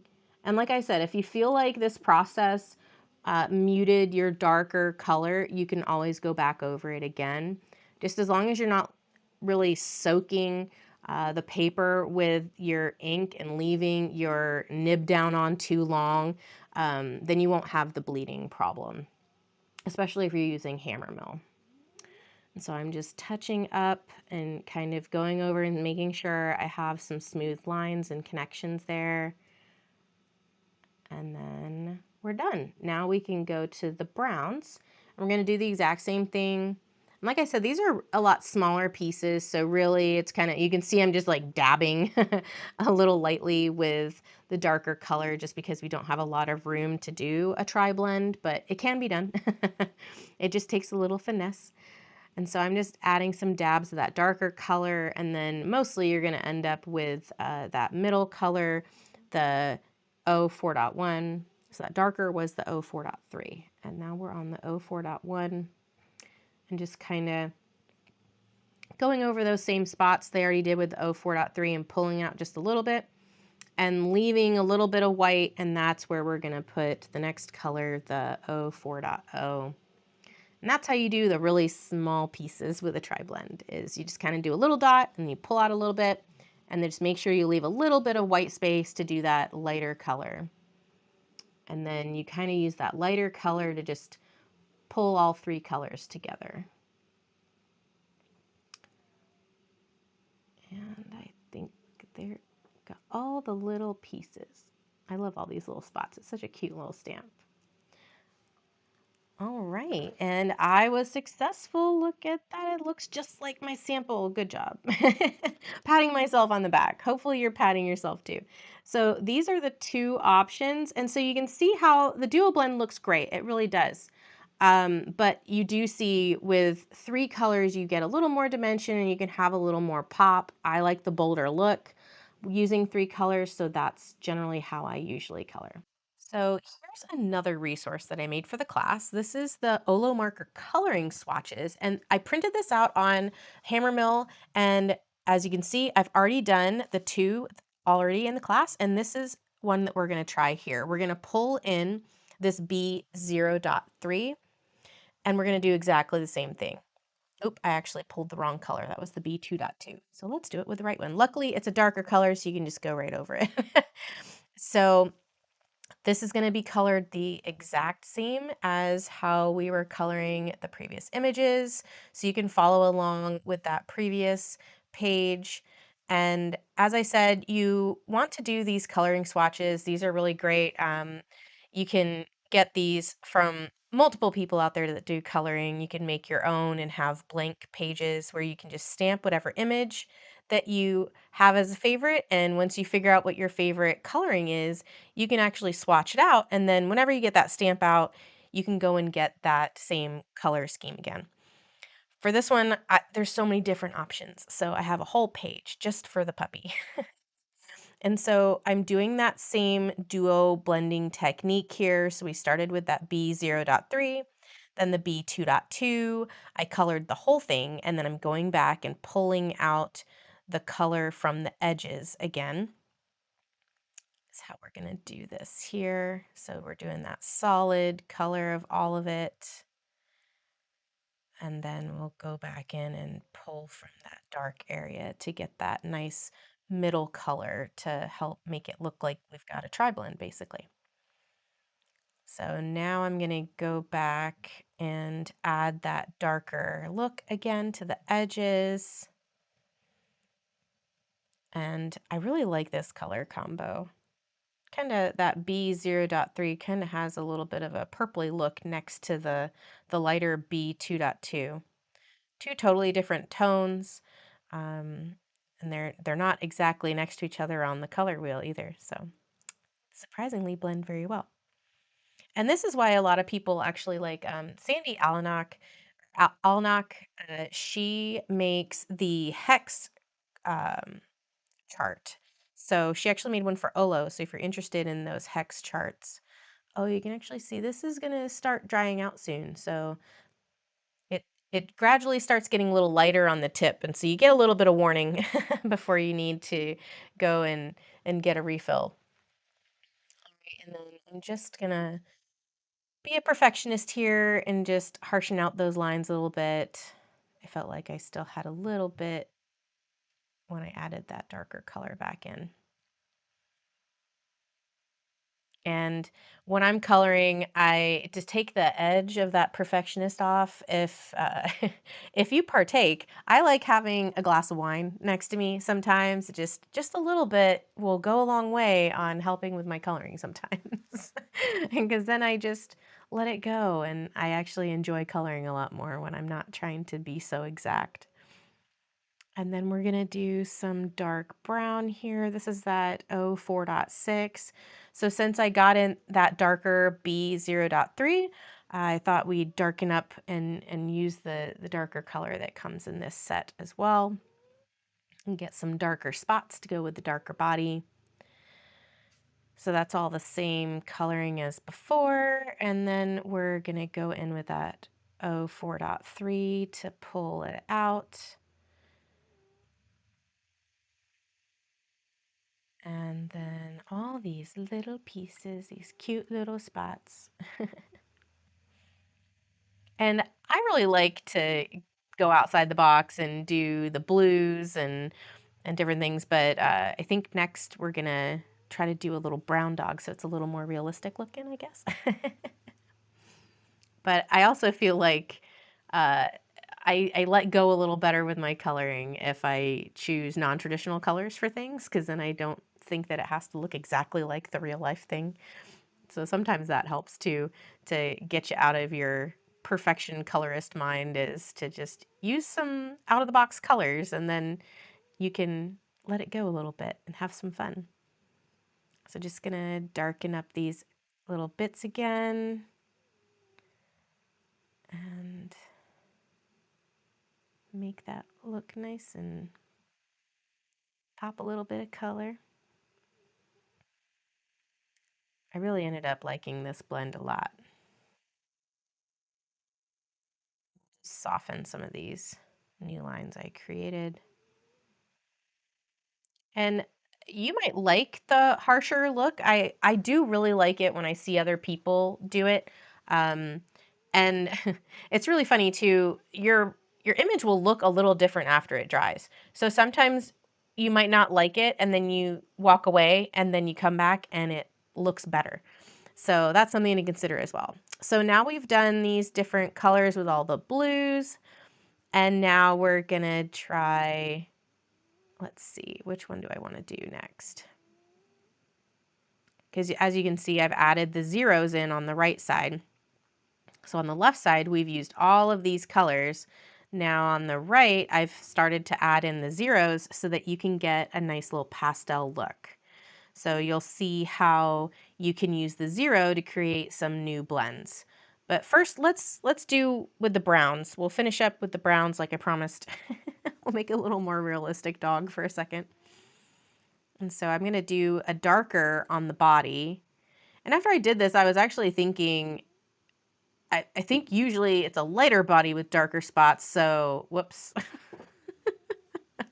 But so you can switch it up if you want. You can do the 04.1 right now on this color, and then you could blend it out to the 04.0, and then you could use the 04.6 for the spots and pull it out with a 04.3.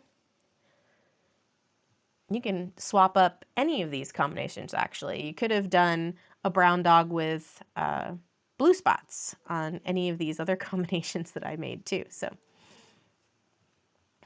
we've got that dark color, and now we're just coloring in with that light color the entire image, all of that, getting that all wet. And then we will go back in and pull it out. So hopefully me coloring these a few times, you're able to get some confidence here and start coloring your own images. If you hear me drone on how many times now on how we do the duo color blending and then the tri blending. So darker color, and then I go to the medium, and then I go back to the dark. And I don't know about you, but I like to listen. So I actually did the voiceover later. So that was my earbud dropping out of my ear. And I like to listen to books on tape, like Audible, while I color. It definitely also, that's another tip for those perfectionist minds, those type A people, that if you overthink stuff, give your brain something else to think about. And if I'm listening to a book on tape, I've got part of my brain in another world, on some adventure. I like sci-fi. So I'm usually on some sort of adventure in part of my mind, and then the other part is having a lovely time coloring. So if that helps you, that's always fun. I like to sometimes go on Discord, and I've got some folks that like to do a crafty chat. Pear Blossom Press also has a crafternoon that they do on Sundays, and so I like to join in and just listen to people talk about crafting or anything else, and that's always nice. I like having, I call it a white noise sometimes, of just people chatting while I craft. Helps me occupy that other little part of my mind that might start overthinking. And so now we're going over the spots, and we're doing that lighter color, the darker lighter color, the O4.1, and then we're going to finish pulling out with the O4.0. And that little eye area is giving me a little trouble on some of these, trying to get the right little dimension there and the little cheek rise.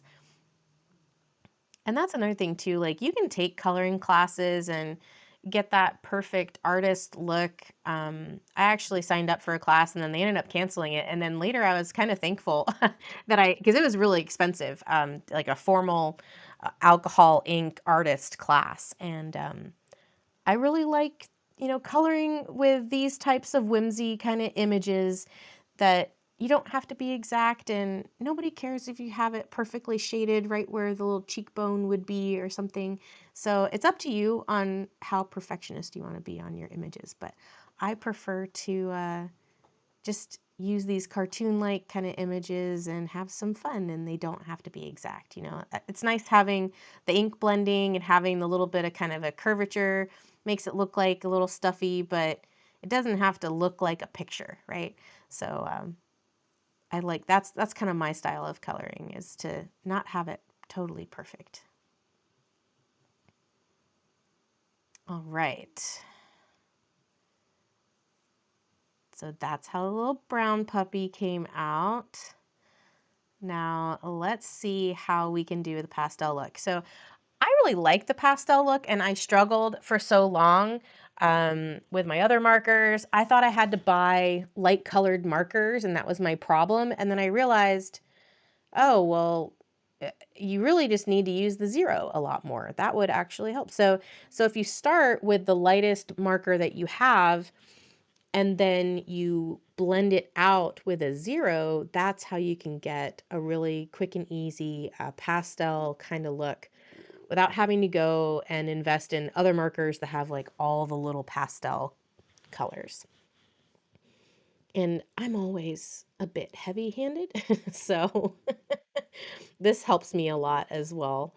So instead of trying to color the entire thing, because I'm not really applying any color, I'm just starting with that second step of just pulling out those edges.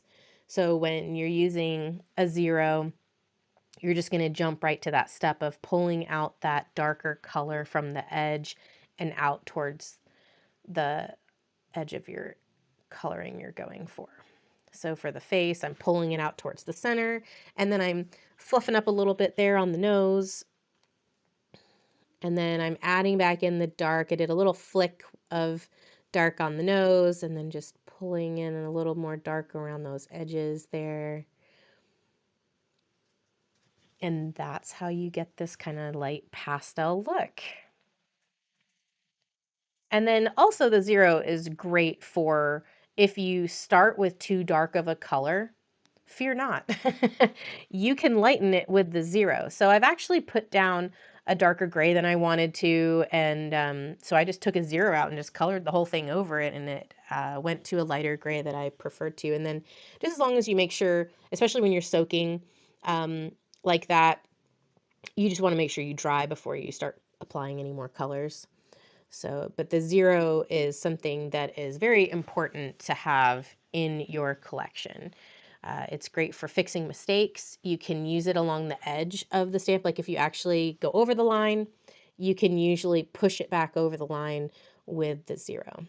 And so now we're finishing up with that brown. We used the O 4.0, and then now I'm just blending out with that 0 and taking out those harsh lines here, making that lighter pastel kind of look. And now we're going to add in that darker little edge again.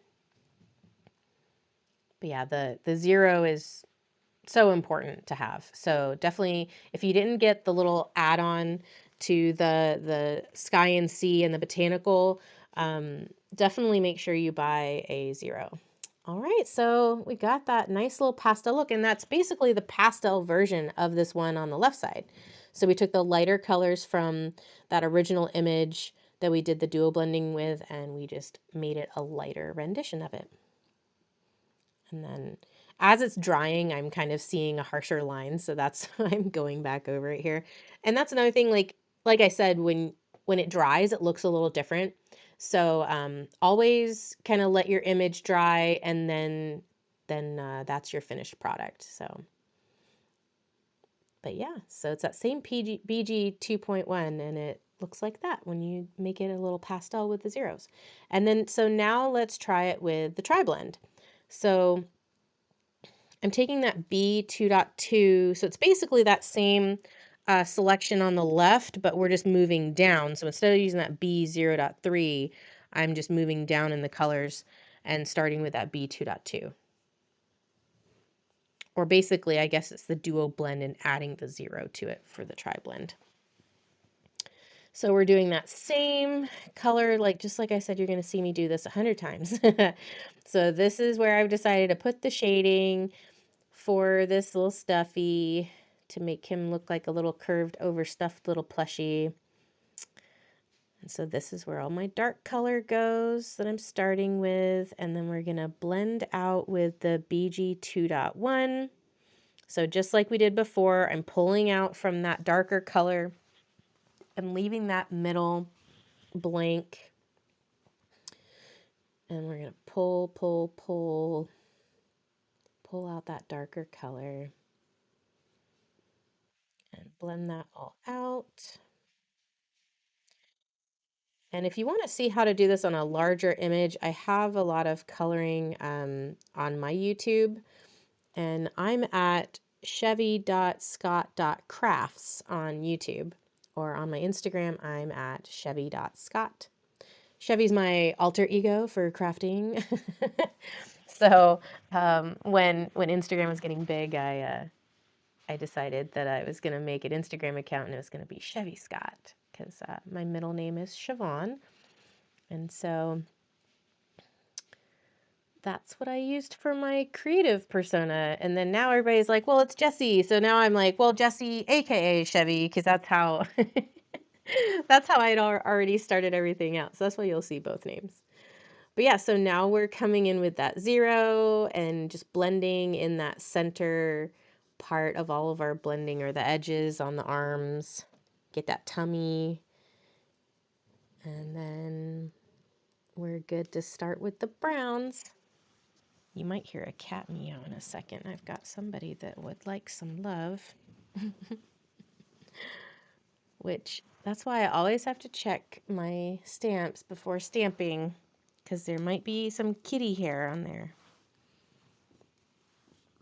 All right, so now we're, I think, so I thought it kind of, I told you before, if it gets a little dark, so I'm actually taking that middle marker, and I'm pulling that back out, because I thought that the 0 actually lightened it a little too much.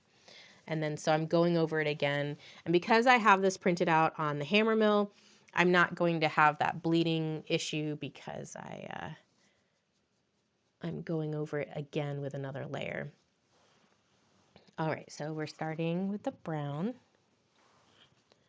And we're going to use the O4.1, and then we'll go to the O4.0, and then we'll go to the 0 from there, and then we'll get that pastel look again.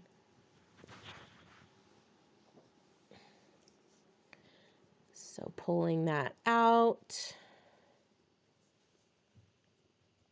And then now for the 0 to give it that finished pastel kind of look.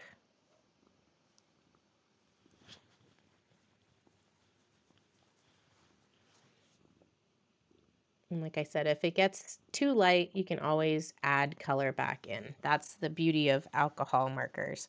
And also, if you let it dry, you can go back over with the same color marker.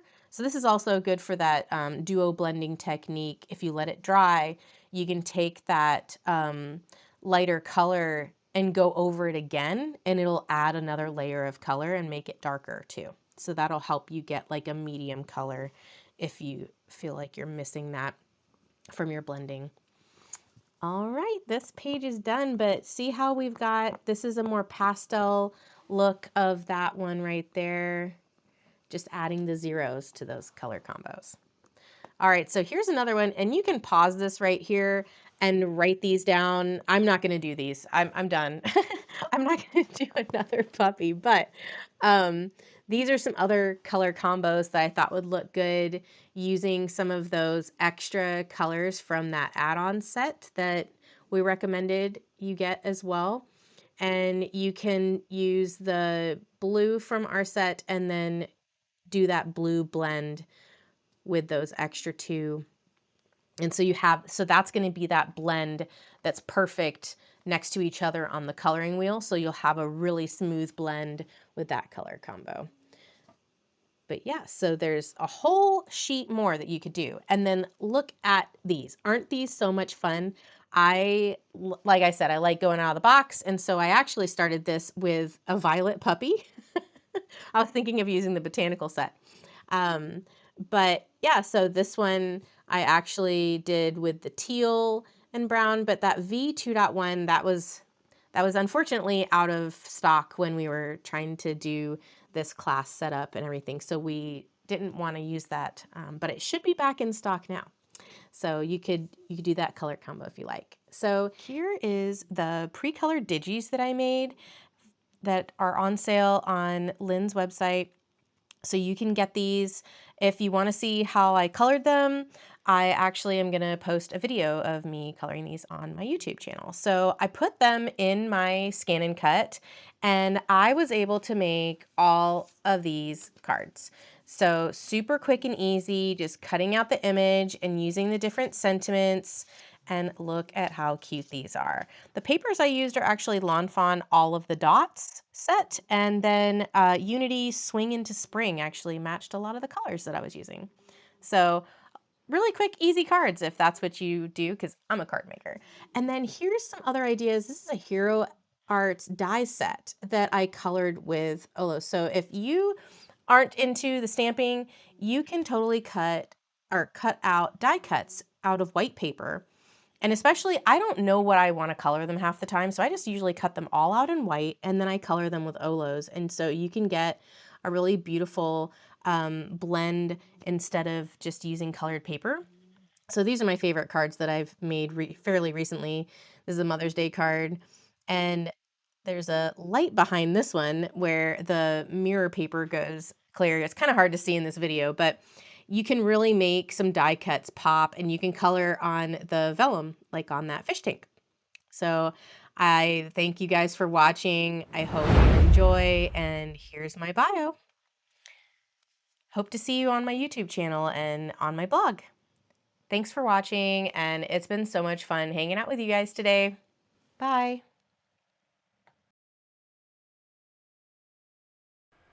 Wow, right? Just wow. big thank you to Jessie, and also for all of the amazing extra coloring resources she created just for you. So if you are a paid ticket holder, you got the workshop coloring PDF file that has not only the coloring worksheets that you can print and color along with us, but many of our instructors included some extra resources for you, and Jessie created some really fabulous ones. So big thank you to Jessie and our instructors who went just above and beyond with these extra resources. Now next up, we have Sandy Ledoux from Ledoux Designs, and I'm super excited for her class, but first, maybe let's take a little bit of a break. You can stretch your legs, you can grab a crafty snack, and then rejoin us at 12:15 Pacific time, and we'll pick right back up with Sandy's class, followed by Kelly Taylor's class. So I'm super excited, but let's all take a quick little stretch break. Don't forget, if you haven't already purchased a ticket, even the free ticket will get you a couple of freebies. It will get you an invitation to join us in the Paper Escape private Facebook group. It'll also get you that marker conversion chart. So if you're coloring along with another brand of marker, then you can look up what the instructors are using in OLO markers and find a close equivalent in Altenew, Copic, or Ohuhu that was kindly put together by Meg Brighter herself. And if you want to take a live Coloring with Meg class with us tomorrow morning, grab a digital kit ticket if you haven't already. You can always grab that ticket even if you're watching this after the live recording of Meg's class, because you'll still get all of the digitals, you'll still get that workshop PDF, and you'll still have access to watch the class on replay. So you get all of the content even if you're not getting to join us live. And so the digital kit ticket will always be available for you. All right, friends, let's take a quick break. I'll put on some music, come back at 12:15 p.m. Pacific time, and we'll pick right back up with Sandy's class.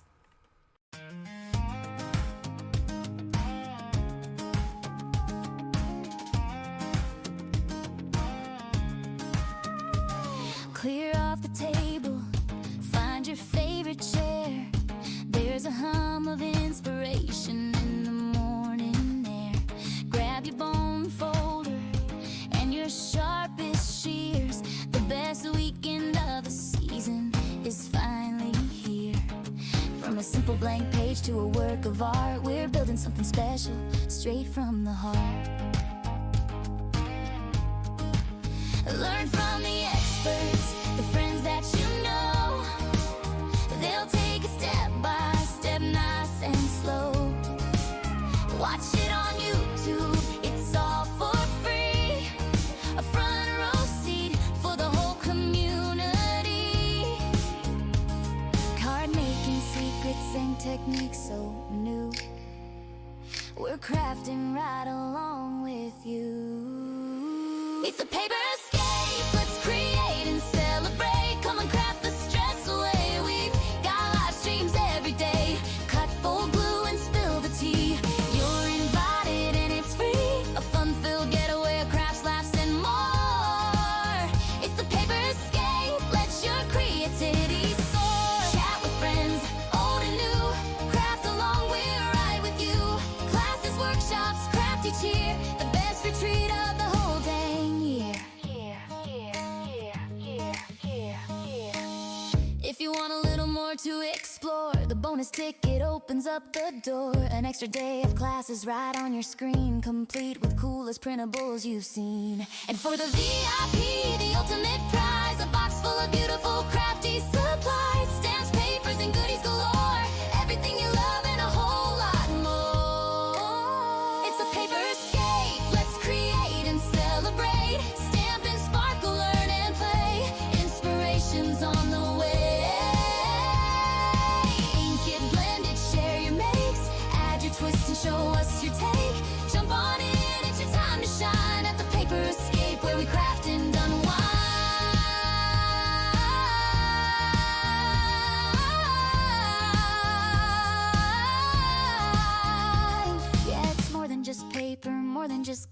the joy of creating something brand new. We'll see you at the paper escape.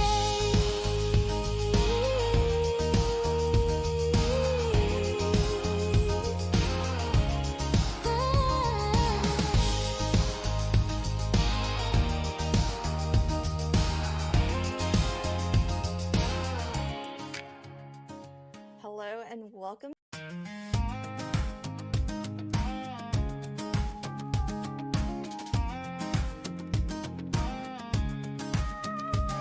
Clear off the table, find your favorite chair. There's a hum of inspiration in the morning air. Grab your bone folder and your sharpest shears. The best weekend of the season is finally here. From a simple blank page to a work of art, we're building something special straight from the heart. Learn from the experts, the friends that you know. They'll take it step by step, nice and slow.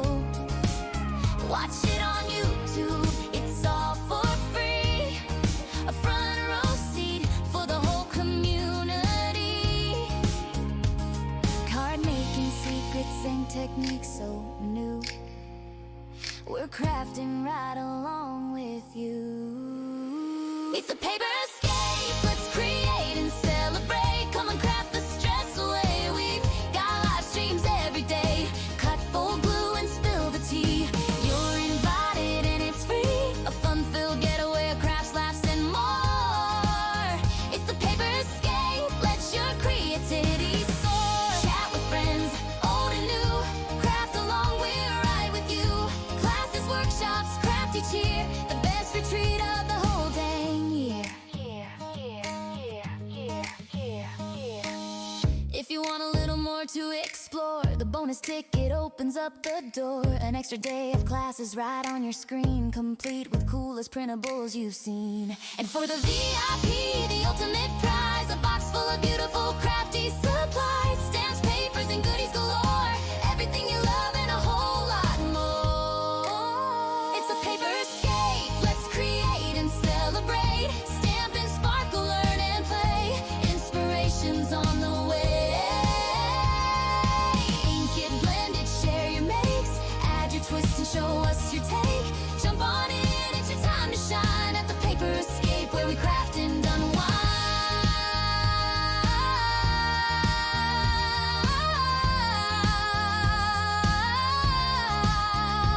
Yeah, it's more than just paper, more than just glue. It's the joy of creating something brand new. We'll see you at the paper escape.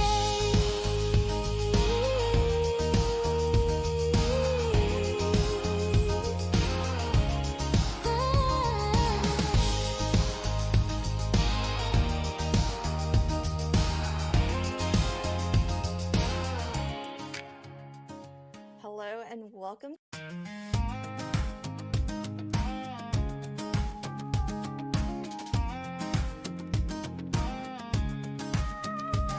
Clear off the table, find your favorite chair.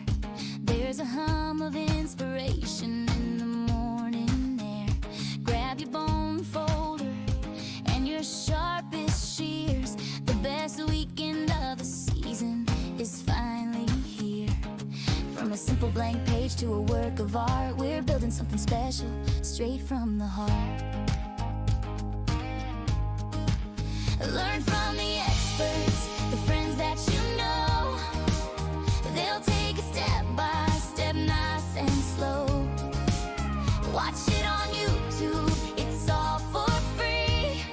A front row seat for the whole community. Card making secrets and techniques so new. We're crafting right along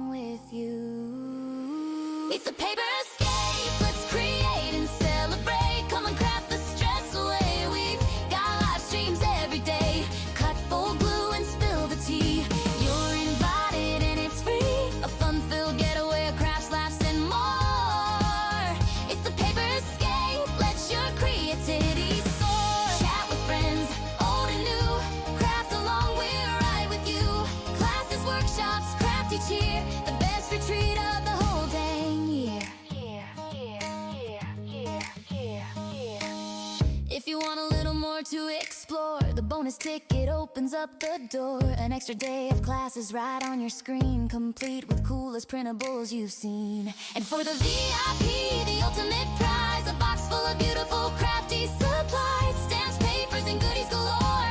Everything you love and a whole lot more. It's a paper escape. Let's create and celebrate. Stamp and sparkle, learn and play. Inspiration's on the way.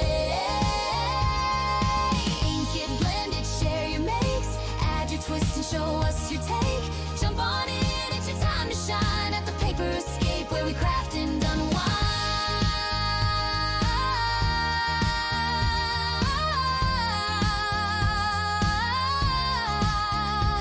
Yeah, it's more than just paper, more than just glue. It's a joy of creating something brand new. We'll see you at the Paper Escape.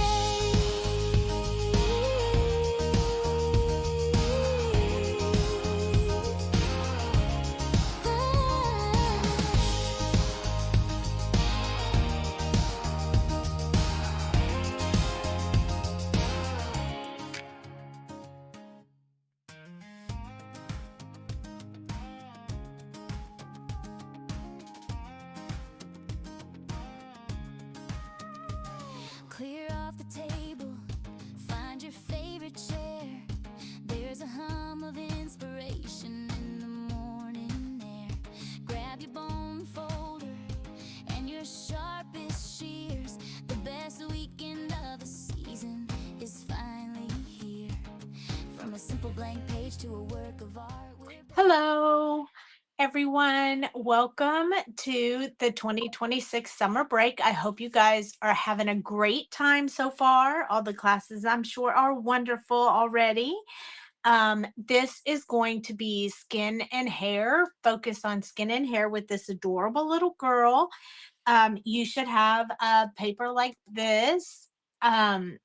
You can practice your swatch practice over here if you would like. The details are on the left of what I'm going to use. I'm going to use these for skin, cheeks, eyes, hair, shoes, the dress, and the socks. And these, I used the Sky and Sea brush set, the Botanicals brush set, and the one additional marker OR 2.0.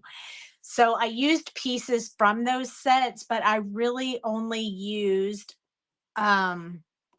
11 markers.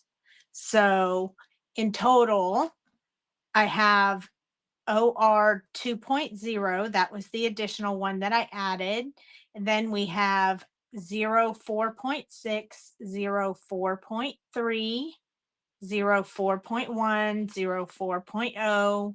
And then I'm going to use the R's, R5.3 and 5.5. And then these three B's, B 0.3, B 2.2, and I'm sorry, this is actually BG 2.1, and the colorless blender if I need it. So I have them already pulled out and handy right here next to me, so we can go ahead and get started. I have a few things I wanted to discuss real quick before I get started. You can do, these are the colors I'm going to use, but you can use any colors that you might have. And I have a few samples to show you. This is the girl colored, or actually all four of the stamp sets colored in Sea and Sky only. So you can definitely do this with Sea and Sky. I have it done with Botanical. I just added the OR 2.0 for the skin. So you can use Botanical plus the OR 2.0. And then I also did an additional one. This is Portrait, just to show that you could use the 8-color combo just for practicing in any of these events. So you don't, if you don't have the actual colors, just choose 8 colors that you like and work with those. I think it's possible to use 8 to 9 markers and do the whole thing. I also am including in my class some extra bonus sheets that we'll talk about at the end. And I'm going to go ahead and get started. I'm actually going to make it into a card. So we will do that as well as soon as we have our image colored. So this is our practice sheet. You can practice on here before you do your actual one, but I'm going to do mine in total. So I have this little sheet here. I am from Ledoux Designs, Dream in Color. This is how you stay connected with me. You can follow me on social media or visit our shop. I have YouTube, Facebook, Instagram, TikTok, and the shop address. I'm going to leave that off to the side. When I zoom in for coloring, you won't be able to read it, but just in case you don't know who is actually giving the class, if you pop in late, this will help you know that I am Sandy Ledoux from Ledoux Designs. So here's the image that I'm going to do tonight. This is the little girl from the stamp set. I'm going to zoom in a bit here so you can see what I'm doing up close and personal. I feel like you need to be able to really see it to know what we're doing. Yeah, that you're not going to be able to see that. So I want you to be able to color along with me. So I'm going to do it in steps and I'm going to explain which marker I have, which one I'm using, why I'm doing what I'm doing. So let's go ahead and get started. I'm going to start with skin. I don't want you to feel like the colors are too dark or things look funny, because they are going to look very funny as we go along. It's going to take a little bit for it all to come together, but if you trust the process, everything will be super fantastic at the end. So here we go. The first thing that I want to do is I want to add just a little bit of this R5.3 that I'm using for the cheeks and the nose, just to put a little bit of rosy in there. So I'm going to hold my marker up fairly upright and I'm going to put just a little line at the top of her nose. And then I'm going to put some on her cheeks. Now, this is going to look a little bit crazy, but just bear with me. It'll work out. I like to put my blush color underneath the rest of my colors so that they're not so loud, so to speak. They'll be more subtle on her face. I'm going to start with the shadowing. So I'm going to start with 4.6. I'll leave the marker caps right here so you can see them as I'm coloring. I have the markers connected with a refill here, just in case, I run out. I want to have a refill on hand. So I store all my markers like that. So that's what you'll be seeing. You won't be seeing another marker color on the other end. So I'm going to start up here at the top and I'm going to just brush down from the very, very top of her bangs. I'm going to add just a little bit right in here in the side. And then I'm going to add a little bit down here. Now I can tell this marker is really juicy. So I am going to actually leave it with the cap on the top of it, but not clicked, so that I'm not pulling the ink to out by opening and closing the cap. So that is how I manage to try to keep them from having any blobbing or anything like that. I also watch the nib. If it gets really, really juicy, then I'll stop and put the marker upside down like this, hopefully to get the ink to go back into the thing. But I'm not going to click it. I'm just going to put the cap on and then I'm going to set it in my holder over here. And I'm going to move on to the next color. So I have 4.3 is next. And I'm going to brush down further. These markers, if I were using any color that I wanted or the full collection that I have, I would probably use a connecting color here to make this a little bit more smooth for me, but I'm trying to limit it so you can see that you can actually do it. It just takes a little bit of work. So I'm starting about halfway through the darkest color and then extending further with the second color. And I will go back over that area where it connects a couple of times. Sometimes you have to let it dry a little bit before you do it, but going over it and working that line where you can see the darker color and the lighter color is how you break down that line so it's not within your project. So as you can see at this point right here, we have a really good blend going on where you can't see the line standing out from where I put it before. So you want to really try to work with hiding those lines when you're working on skin because you want the skin to stay very smooth. So that's what I focus on when I'm working on it. And you'll notice that a lot of times when you color with alcohol markers, they say doing a lot of what they call flicking or brush stroking, which is usually doing this. And you'll see me do this on occasion. But when I'm working on skin, I'm doing more of a touch the edge like this so that I can get it to blend without oversaturating the paper. So I will do really teeny tiny little dots, if you will, to get that color to blend together without leaving that line and still working very smoothly for me. It looks super dark, but I think it's going to be really great when it turns out in the end. So I'm going to move on to 04.1. And I'm going to start about halfway up into that and kind of brush down. Don't do it a whole lot because this marker has a lot more colorless blender in it and it will wash out this area up here. So you want to kind of stay where the meetup is and then you want to extend further down and this will give you a smoother blend.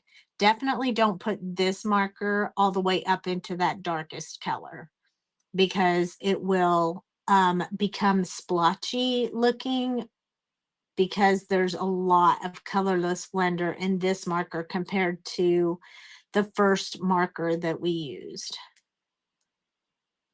So I'm going to work this area right here, this little line area a little bit more, kind of try to get that to blend a little better. And then I'm going to work on this side as well. If we have a chance, when we finish, if we have time, we'll do a little bit more practice. I just want to make sure we have enough time to complete our entire project. So just bear with me and we'll move along as good as we can. I'm trying to also go fairly slow so everyone can keep up. When you're using the OLO markers, you definitely want to make sure that you allow some time for it to dry because they are very juicy markers, which is a plus in some circumstances. And then in others, you want to just make sure you're aware of it so that so that you don't oversaturate and things go outside the lines. Now, if we have things that go outside the lines, we can work with them and push them back in with the colorless blender. I'm pretty sure at some point I'm probably going to do that. And so we'll have to see how that works. I'm also trying to hold my marker down on the side a little bit so that you can see what I'm doing, even though you have more control if you hold up close on the marker. But I want you to be able to see what I'm doing. So I'm going to go ahead and hold back on the marker a little bit. So her face is really light in this area right here, but I wanted to get this OR 2.0 in there because it's very flesh color. It adds that undertone of flesh. And so I like to have that color on there because it makes it look more natural. 4.1 is the number we used just before this. We're going to pull that number out again, and we're going to go over this in like one coat over all those areas that we put that pinkish color on, because we want to get the tan and the pink. We don't want to leave her just pink. And I did go over her nose with that color as well. I'm going to leave my marker open right here because I want to add a little more blush on the cheeks. So I'm going to come back in here and see how it just softly puts that color in once we already had that color underneath. And then I'm going to pick up this 4.1 again, and I'm going to soften those edges where I put that pink so it kind of blends in with the rest of her face. I wanted her to have a little bit more um, blush on her cheeks because she looks a little bit sad. And if she had been crying, or if she had been sad for a little bit, she would have nice rosy cheeks. Also, if she were very happy and she had been giggling and laughing, her cheeks would also be a little bit rosy. So it kind of works no matter which way you look at it. But I do try to think of the mood of the image when I'm coloring it. And I do kind of tell myself a story in my head usually. Oh, she's out here, she's doing this. I know it's silly, but it makes me happy. So I do that. So this is the skin tone that we have. It's very dark underneath the top of her hair up here, but her hair is very much covering her face. So she needs to have that shadow in there. Um, it looks a little bit darker on camera than it is in person. It's really good color. Now, if you don't want quite as much of a difference between the light and the dark tone, I'll show you. I would leave mine like this, but I'm going to go ahead and show you how to adjust that if you want to. If you like what yours looks like right now, then don't do this next step. But if you want it to be a little bit more smooth, then I'll show you what I would do. So this is my OR 2.0. This is the one that has the peachy pink color, like the flesh tone color. This is my 4.1. It's the one that I went over everything at the end. I'm going to touch the 4.1 with my OR 2.0, and I'm just going to put that right here along that line. Just a little bit up and a little bit down. And that will soften that line between. So I'm going to try it one more time. Just add a little bit here. If you find that it's not dark enough, you can always do this tip to tip with the 4.3, but I don't want to go that far because I think it's going to be too much. I'm just going to touch her nose one more time. And then after you do the tip to tip, you want to make sure you wipe your marker off before you put the cap on it, so you get all that excess ink that you had gotten on there off. Okay, so we have some beautiful little girl here, so happy and cheery and excited about her journey. So let's do her hair. And if we feel like we want to add a little bit more, make the skin a little darker, we can. I just don't want to scare you guys with the really dark skin right off the bat. So I wanted to make her with some like strawberry blonde-ish hair. So I have chosen to use our 5.5, our 5.3, and then 0 4.0. So this 0 4.0 it kind of is a little bit on the beige side, but mixed with the pink, it will give it that little bit of blonde underneath the strawberry color. So when I do hair, I like to have very defined lines within the hair so that you can really see some texture in the hair. So I'm going to show you how I do that.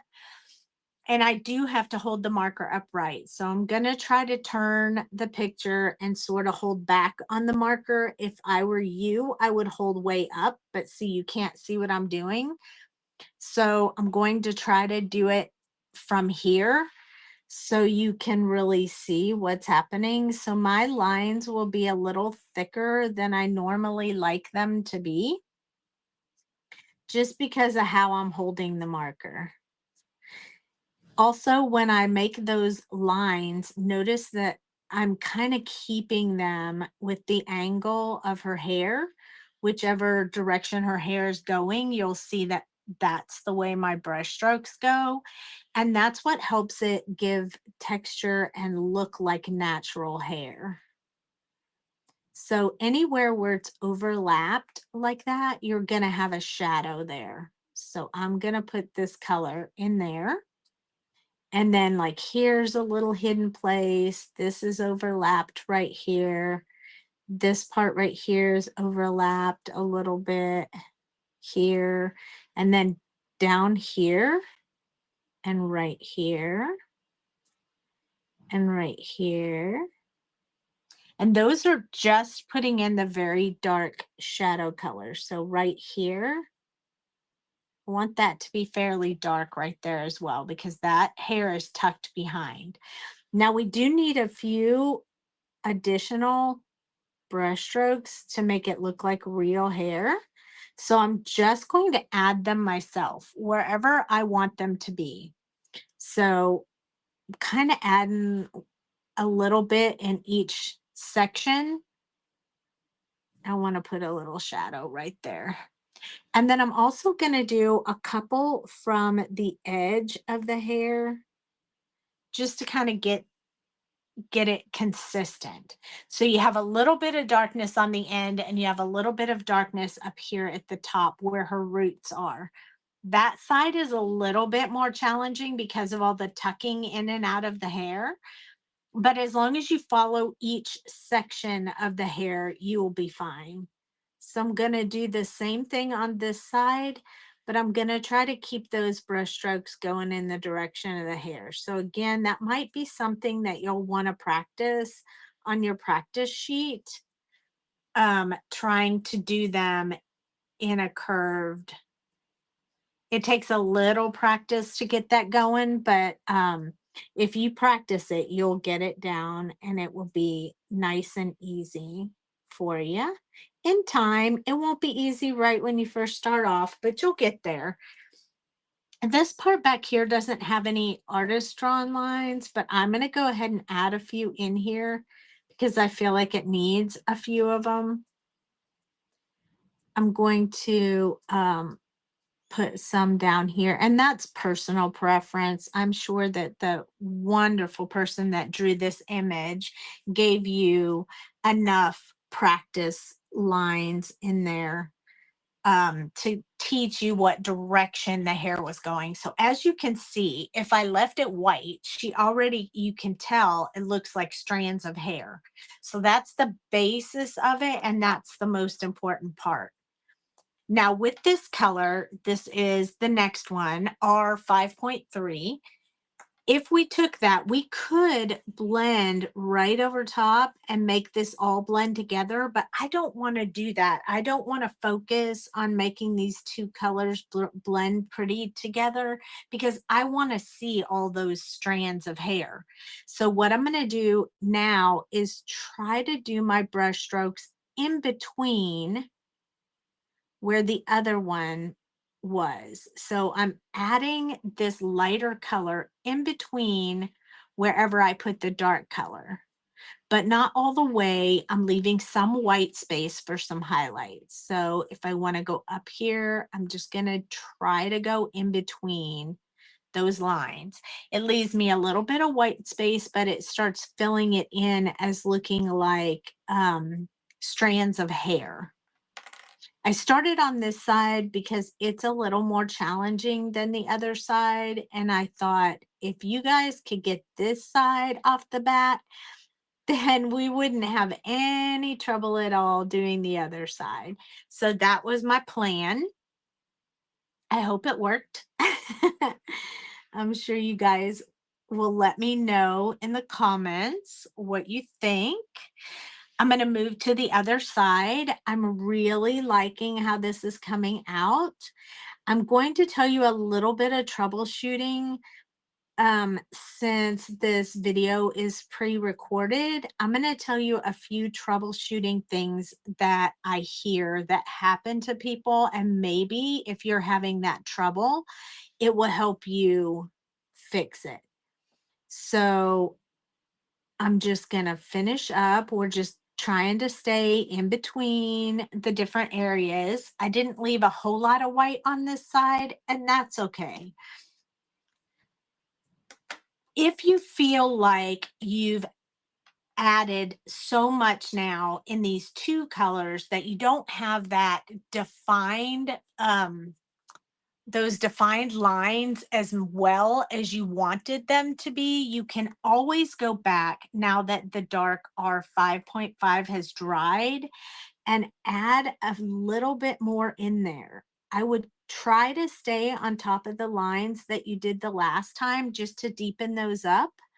I don't want to do them all over the hair, but I felt like I needed just a little bit more right at the part, because the part is where your hair is the darkest, because that's where it all meets up.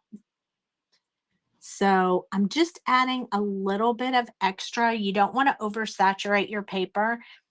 So you want to be really careful not to put too much in there, but you definitely want a little bit. I feel like I want just a little bit more in these small spaces here where the hair is overlapping a lot, just to give definition. So I'm going to put a little bit right down here as well, and a little bit right here and right here. And then I'm going to come down here just a tad. Now, I'm going to go in with the last color now, but I feel like I have a little bit more white right in here. So I'm going to take my R5.3 and I'm just going to touch it in a couple of places just to take a little bit of that white out. Now, this is where we're going to add the highlights for her hair. So this is the 04.0. And what I'm going to do is I'm going to focus on the lightest areas and the white areas. I'm not just going to go over the whole thing. I'm going to add this color within my light areas. This marker's a lighter color, so it's going to have a lot more colorless blender in the solution. So it's going to move some of that color around to add in this blondish color. It's technically not blonde. It's like a brown, but it will look more blonde with this. So I'm just adding it in those light areas.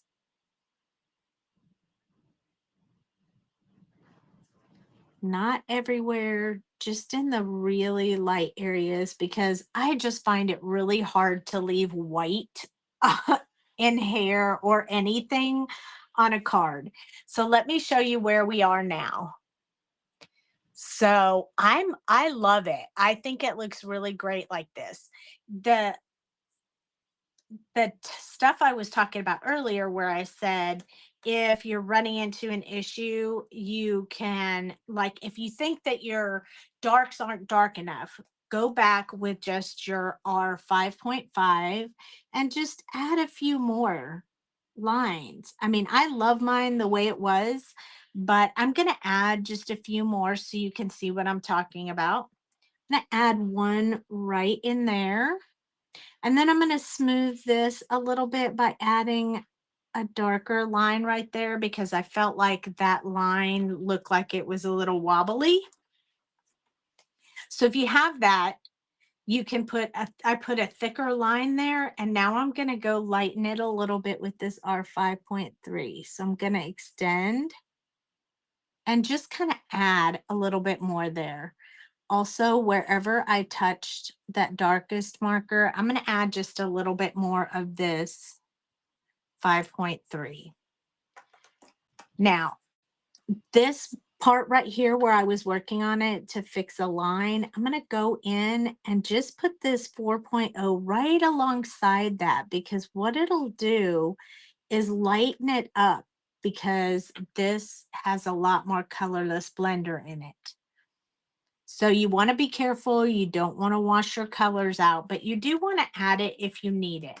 So just work it a little bit at a time. If you notice that your paper is feels very wet and saturated or starts to bubble, that means that you have too much ink. So just put your markers down, wait a little bit, and come back when it's dry, and you can add more detail after it's dry. This is how I would do the hair.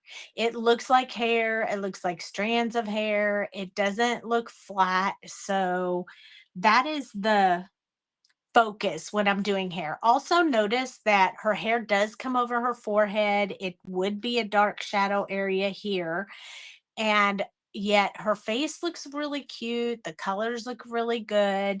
I do still feel like there's a connecting piece right here that's a little bit of a line there for me, and I want to smooth that out a bit.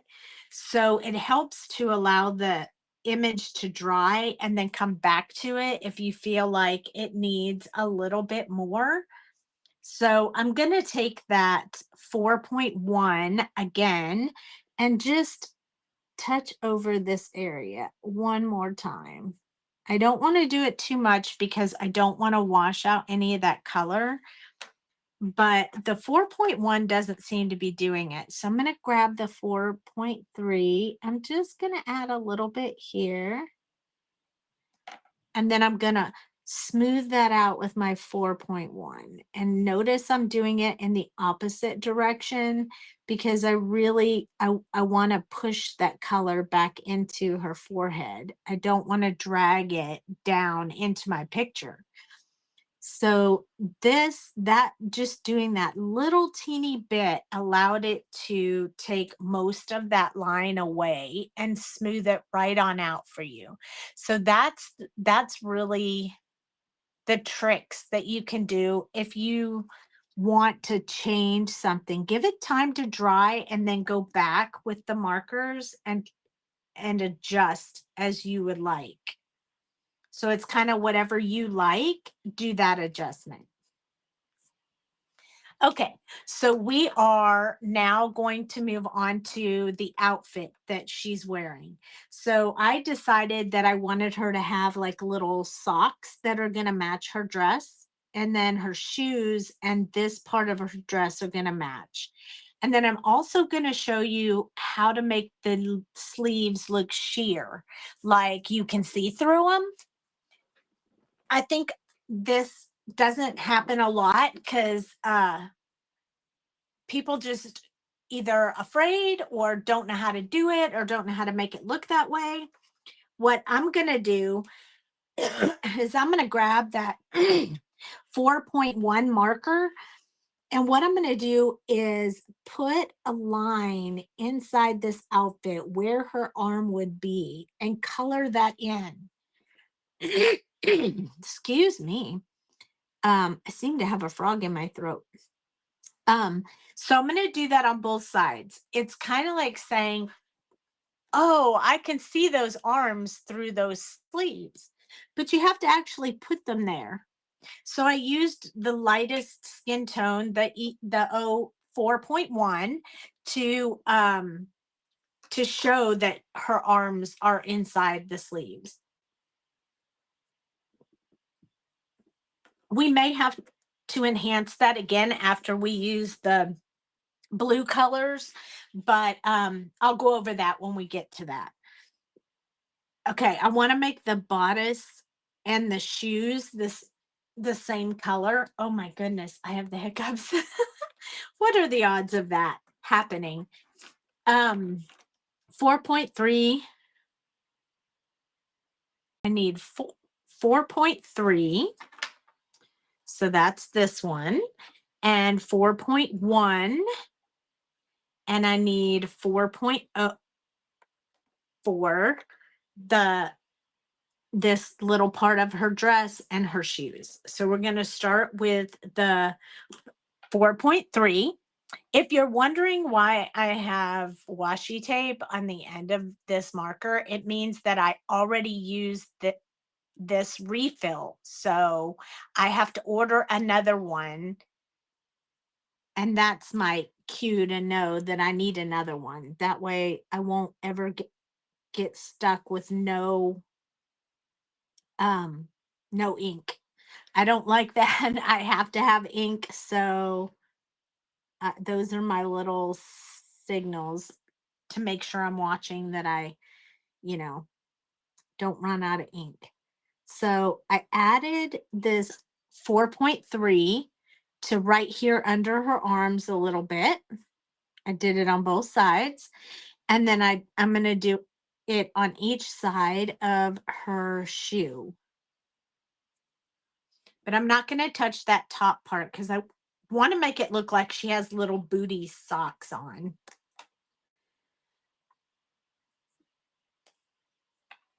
Next is 4.1. And I'm just going to go up about halfway and then extend with this color. Leaving that center area right there for the last color. So for her shoes, though, I'm going to finish her shoes with this marker because they're so tiny that I don't really feel I need 3 colors in her shoes.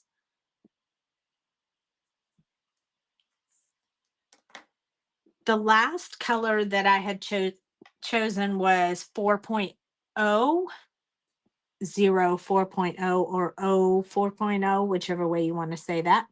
And I'm just going to very lightly go back and forth. Oh, I hiccuped right in the middle of that. So whenever I'm using the markers, I'm always doing a very, very light touch. The harder you touch, the more ink's going to come out of your nib. So you want to do a very light touch. Time for the dress. So normally when I color an image like this, I usually make these indents with my markers. They're not usually on the dress, but the artist gave us that indication so we don't have to guess where those will be. She designed it to show you where it is. Now, if we had a dark colored dress, we'd cover up those black lines, but since we don't, we're going to just use them to our advantage. So for the dress and the socks, we're going to use 3 colors. We're going to use B03, we're going to use B2.2, and we're going to use BG 2.1, and we are going to use them in that order.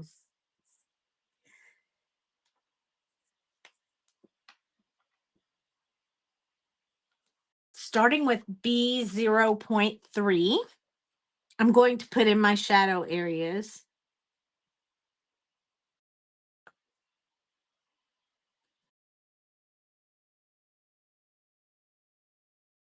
So right upside that split in the dress and then down the other side. Try not to do them in a square. Try to do them in a round curve. It helps keep it look more natural because a dress is not going to go like this.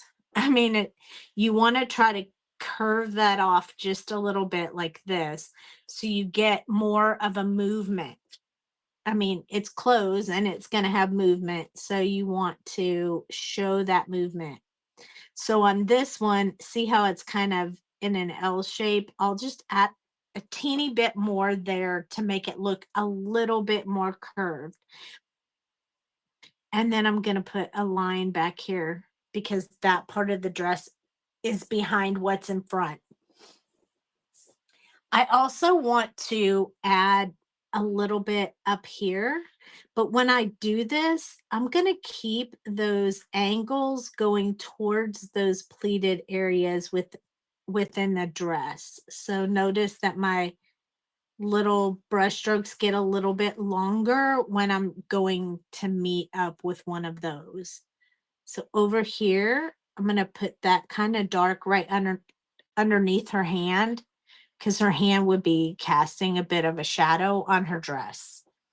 Now, for this part of the dress, the part that you can see through, I'm going to add just a little bit of blue right up by her face because there would be some shadow up there.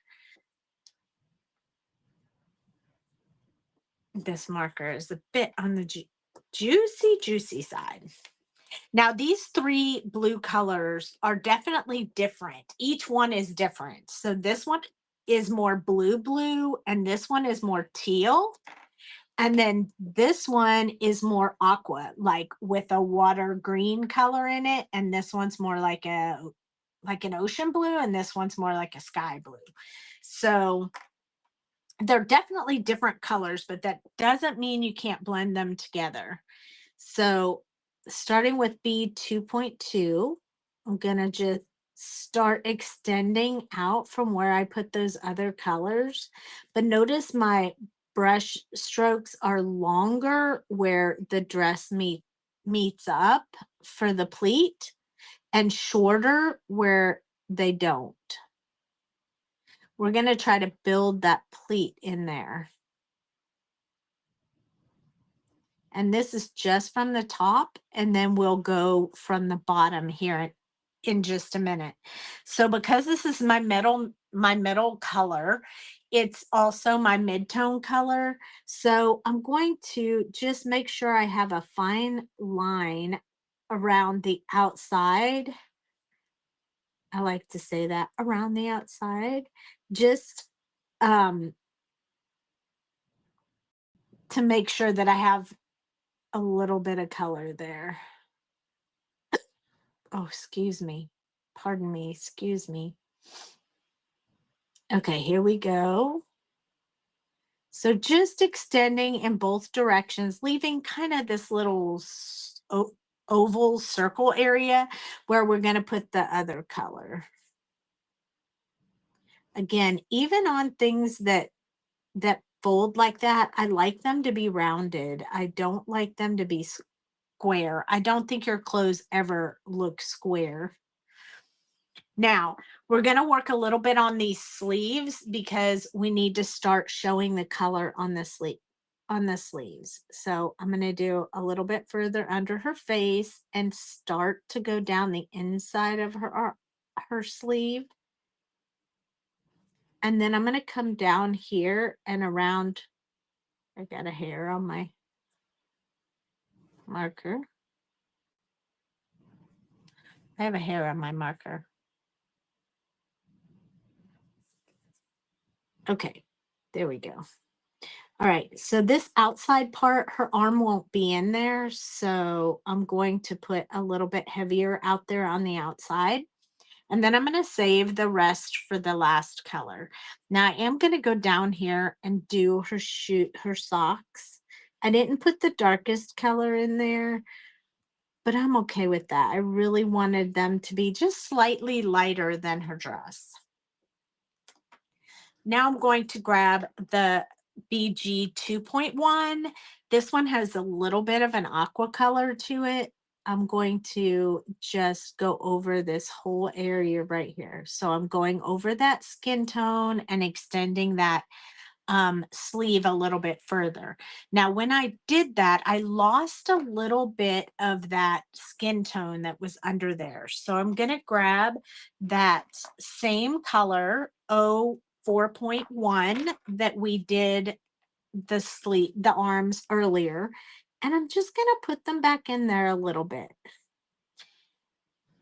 And what I like to do is kind of work the edge of it so it's softened, but definitely so you can see the arms within the sleeve. So I'm going to do the same thing on this side, just kind of go over the whole thing.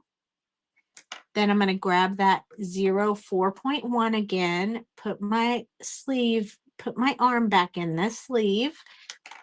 And then I'm going to just work the edges of that to soften them up. But you still want to be able to see those arms in the sleeves. So it looks like she has a sheer dress up there at the top. If you want to make it a little darker, you can, depending on how see-through you want your dress to be. And then I know that's a different color than this, but it won't be in a minute. So we're going to start filling in those spaces that are blank.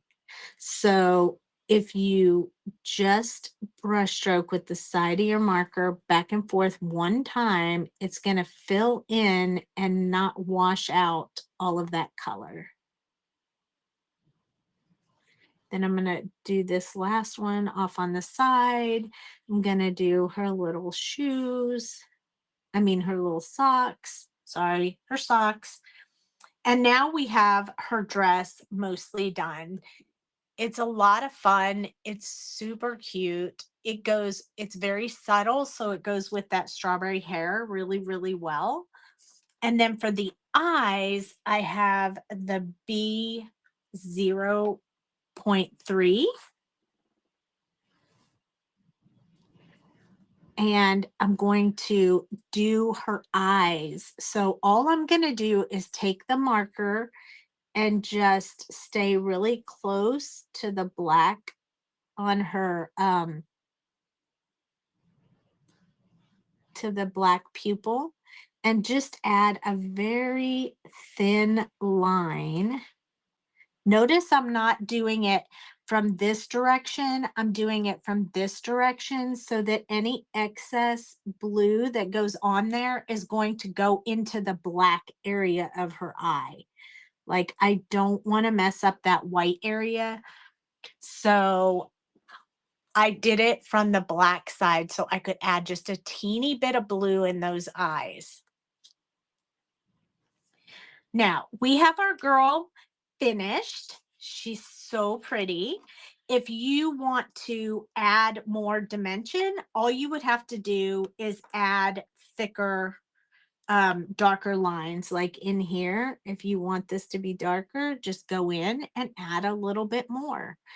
I liked it the way it was. This is just to show demonstration for you guys how you can add more after the fact. You can always go in there and add a bit of shadow and dimension on your images. You don't have to stop just because you did all the layers you anticipated. So I'm pretty happy with it, but sometimes when I'm coloring, I do go back and change it up if it didn't turn out exactly the way that I wanted it to. Now, for me, there are two major things that I do. I definitely, absolutely use a multi-liner. So my favorite one right now, and I say right now because I change my mind often, is the Le Pen, but it has to say alcohol-based ink. Otherwise, it's not good. I also have some Copic multi-liners. You can use those. You can use, I'm pretty sure OLO probably has a multi-liner, but I already had these, so I just went ahead and stuck with them. They work with all alcohol markers. I'm going to use this one. I do this with every image that I do, and I'm telling you, it makes an impact. So see the girl, her pupils look black. Watch what happens if I just go over her eyes with this multi-liner. It's black ink. It's a black multi-liner. I have a white gel pen, so if I happen to go over the circle a little bit, it's okay because I'll fix it with the white gel pen. But look at the difference. I mean, without even lifting up the paper to the camera, you can tell how much deeper, darker black this eye is than this one. It makes a very big impact on your cards. It brings the viewer's eye right to that deep, dark pupil, and it just, to me, brings a wow factor to your image. So I would say if you don't have any multi-liners, look at how beautiful that is. Look, it just really makes those eyes stand out. It makes a big impact. So if you don't have a multi-liner of some sort, I would recommend looking for one that is alcohol safe and use that.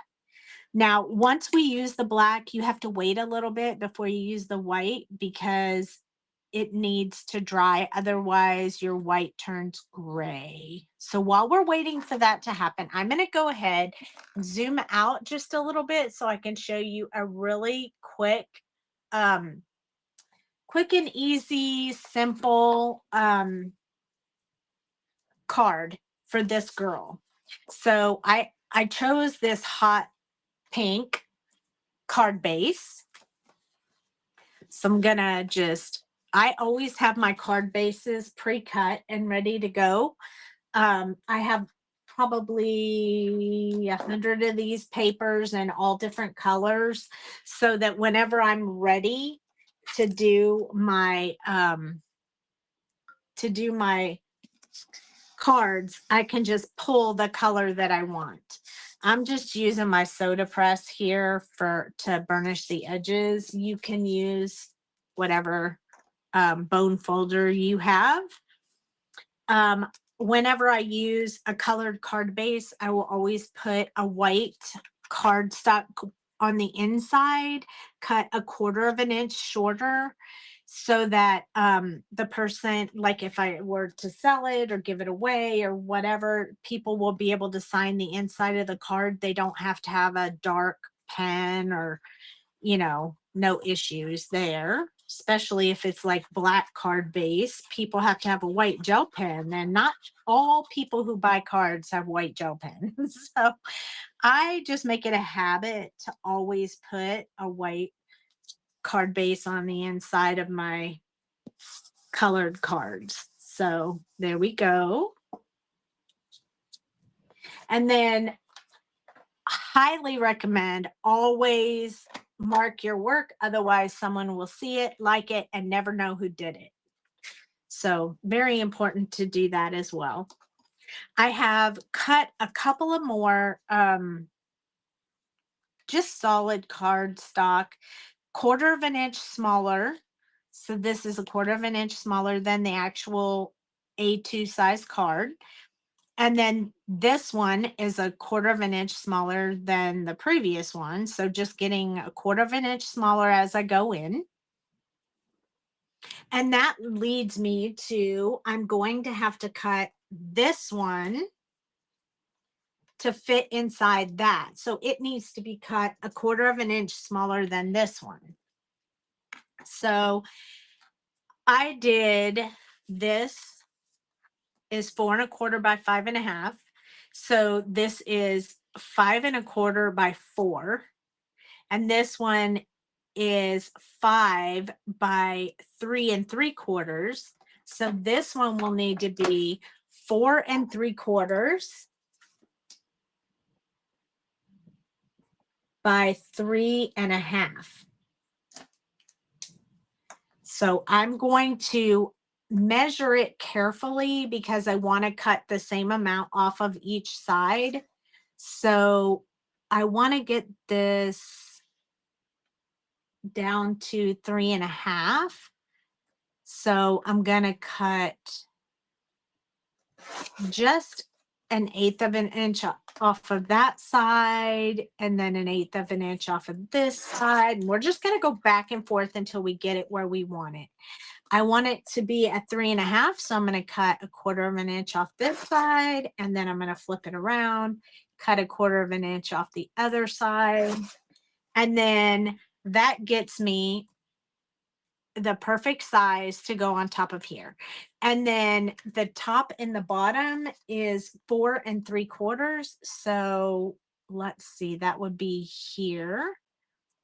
And that's off just a little. So I'm going to cut it at 5. And then I'm going to look at it. I feel like it needs a little more. So I'm going to go another 1/8 off the bottom of this one. And then I think I kind of want a little off the top. So 4 3/4 takes a tad off the top, and then that will fit within here. So that's pretty simple. I found myself a corner rounder, but this one has a really neat shape. It kind of does a little bit of scallop on the corner, and I thought that would make the card just look kind of cool. I know most people just do all 4 sides, but what I'm going to do is I'm going to do the edges. I should have done this one before. That's okay.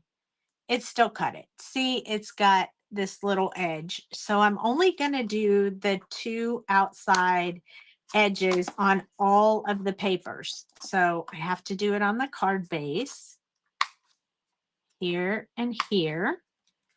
And then as we add each layer, I'm going to do one side like this so that it matches up with this side, and this side will stay straight. The next one, I'm going to do the same thing. Put that one on there. It's going to kind of give a ripple effect, which is really pretty. I'm also going to do the same thing with the image that I colored so that they all match up. They kind of give you just, it's clean and simple and easy to do. So I really like that. I'm going to add, I'm going to pop it up, at least one layer up. So I buy these 8.5 by 11 sheets and cut them in half. It's just a full sheet of foam tape. I really like it. I'm going to actually pop up the blue layer on top of the pink layer. So I'm going to go ahead and put this one on the card base. And you can pop it up in whatever layer that you want. So this one is going to go here.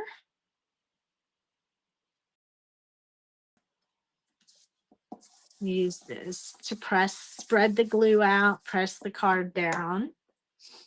And then whenever I need to cut this, the size of this, I just eyeball it. You can cut it with your trimmer, but I usually just, I just eyeball it about right here. As long as you're close, you're good.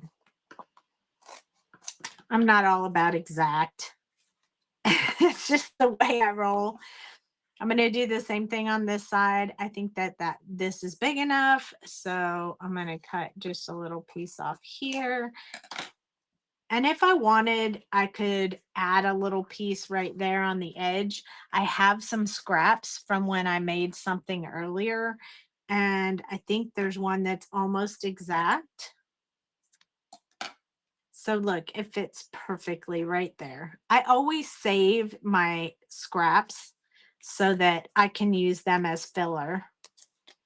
Always save my scraps of foam tape for sure, because you never know when you need just a little piece. And you want to be able to use all the pieces. So yes, even that little small triangle that I cut off a few minutes ago, or seconds ago, actually, I will save that one as well. And then I flip it over and make sure everything's all sturdy and great. And before I attach that, I'm going to attach this one. So I'm just going to put this one straight on top.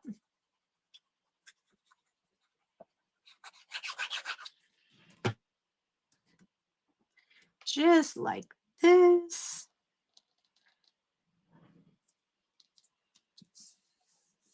It fits perfectly. I'm going to turn it over and I'm going to do my press on the other side so I don't move anything around that I don't want to.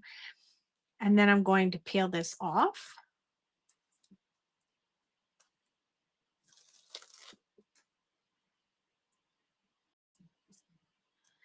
And I'm going to place this right here.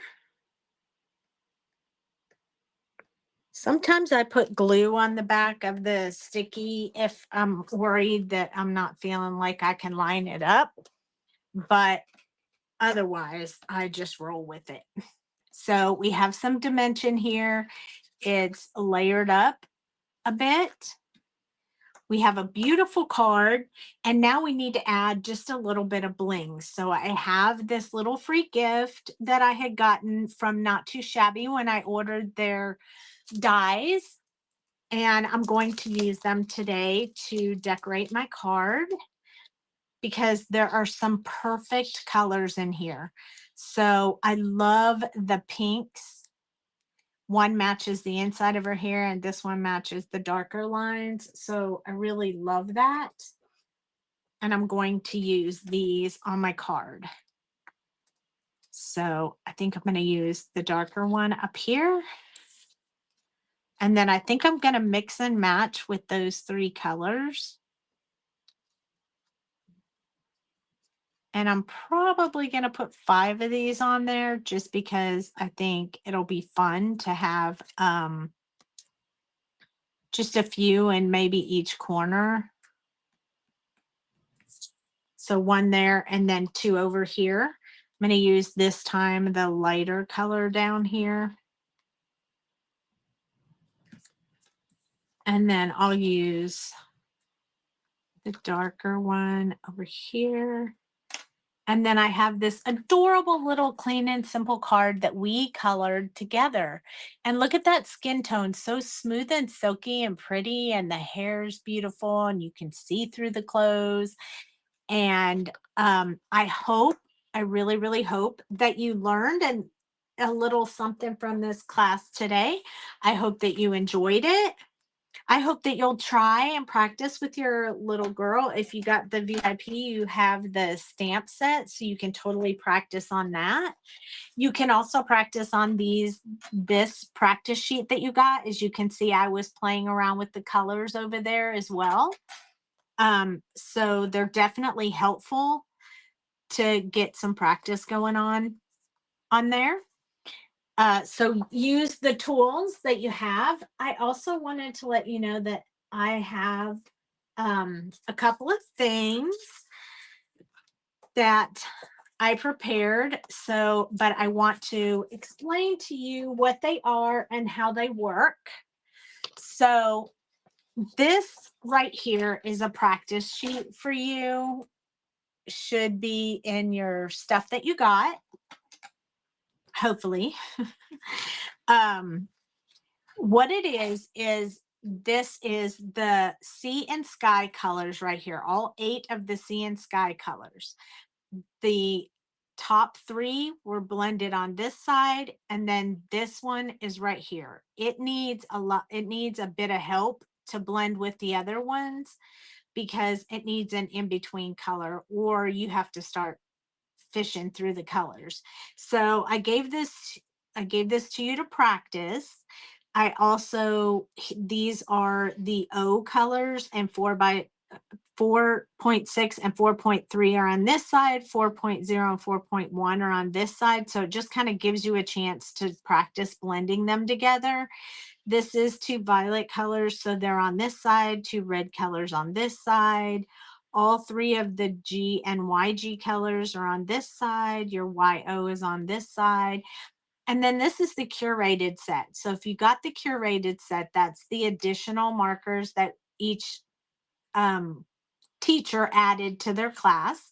And I blended the ones together that work well together. So I left YG 2.5 by itself. I did the first two on this side and the second two on this side. And then on this one, I did the first two on that side and the last one on this side. And then the RVs are over here and the V is over here. And this is just a practice with those particular colors that were in Sea and Sky, Botanical, and Curated sets. So these are all the colors if you went for the whole deal. Then I made this one, which includes color combinations for you using only Sea and Sky, Botanical, and Curated. So if you bought all of the sets, you will be able to do all these color combinations using only those markers. So if you want to practice, each line is all three colors are in there. So out of these, all three colors are here. So what I did was I took all of these markers and I made the smoothest combinations and put them on this practice sheet just to help you. I left you some empty spaces over here so you can practice your own color combinations once you've had a chance to play with these. So these are included in my class. As you can see, I loved coloring this. So I have, there's the botanical ones using just the botanical markers, just Sea and Sky, and just portrait. I'm challenging myself to do all of the color combinations that you can buy on OLO, and I will be releasing them, these pictures, as soon as I get them done, but I wrote them all down. There are so many different 8 color sets that you can get. Rich, urban, vibrant, warm gray, architecture, basic, comic, cool gray, landscape, manga 1, manga 2, and muted. You can get all of these plus these 3. There are 8 color combinations created by some of the favorite fans of OLO or teachers, other teachers or groups, or however they made up the 8 color combinations. But I wanted to prove that you could do all of these images with only 8 markers plus the OR 2.0 on the sets that don't have a skin tone color. So I wanted to just show that you can really practice and you can really work on your images with as little as 8 to 9 markers, plus the colorless blender, because it'll correct anything you do outside the lines. So if you, let me see if I have any that are colored outside the lines. If you, let's say I accidentally colored this color outside the lines and I wanted to push that color back, you could just do this, wait, let it dry.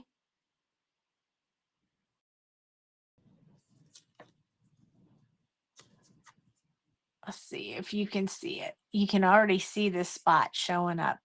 You'll just keep doing this. You do it a few times, let it dry, and you can keep doing it and keep doing it. Hopefully you can see that. I don't know that you can.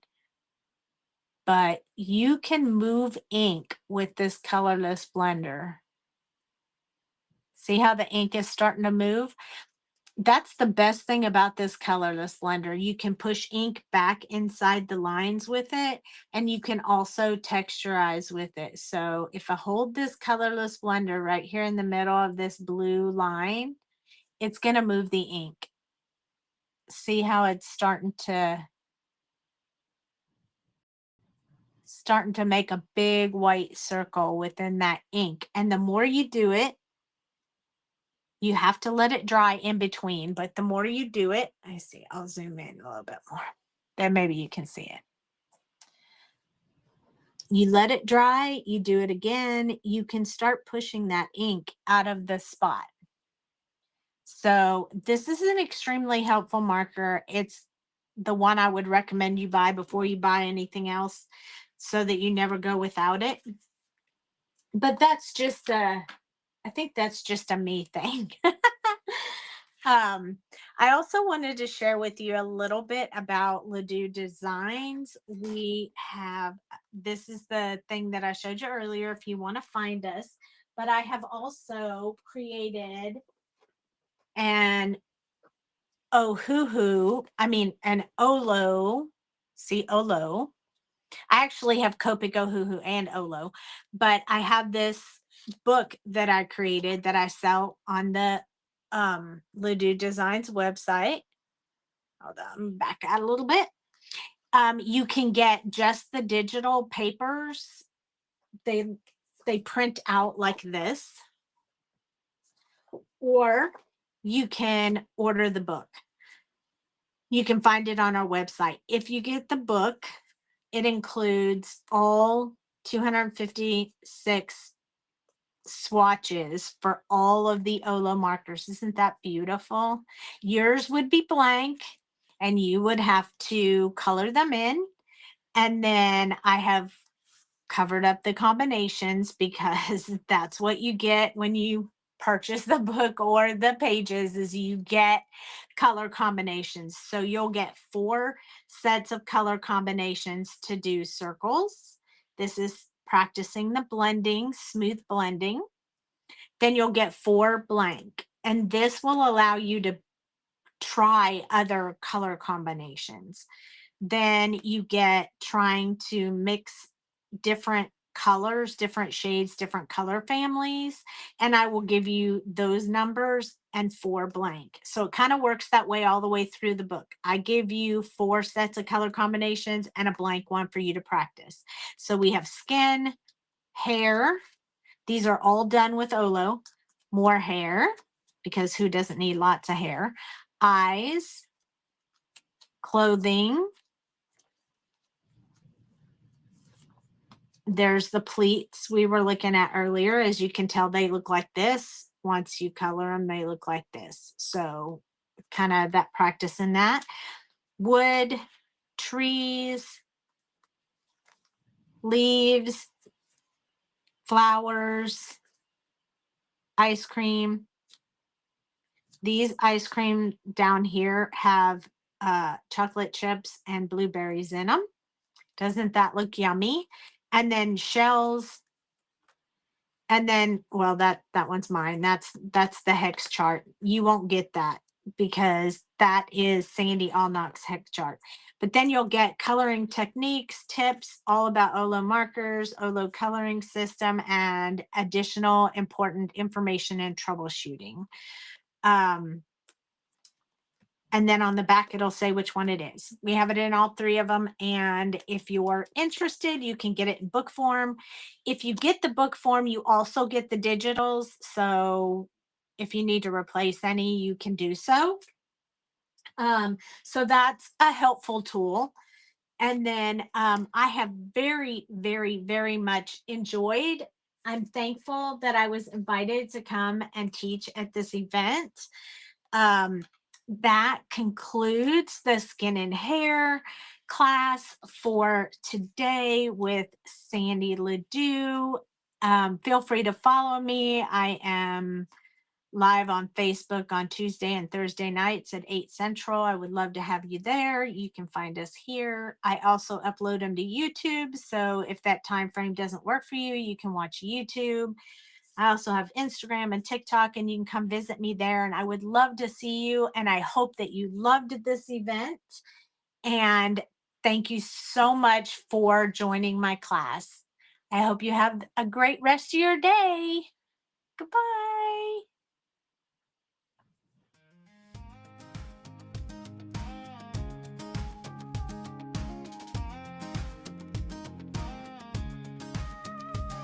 Clear off the table, find your favorite chair. There's a hum of inspiration in the morning air. Grab your bone folder and your sharpest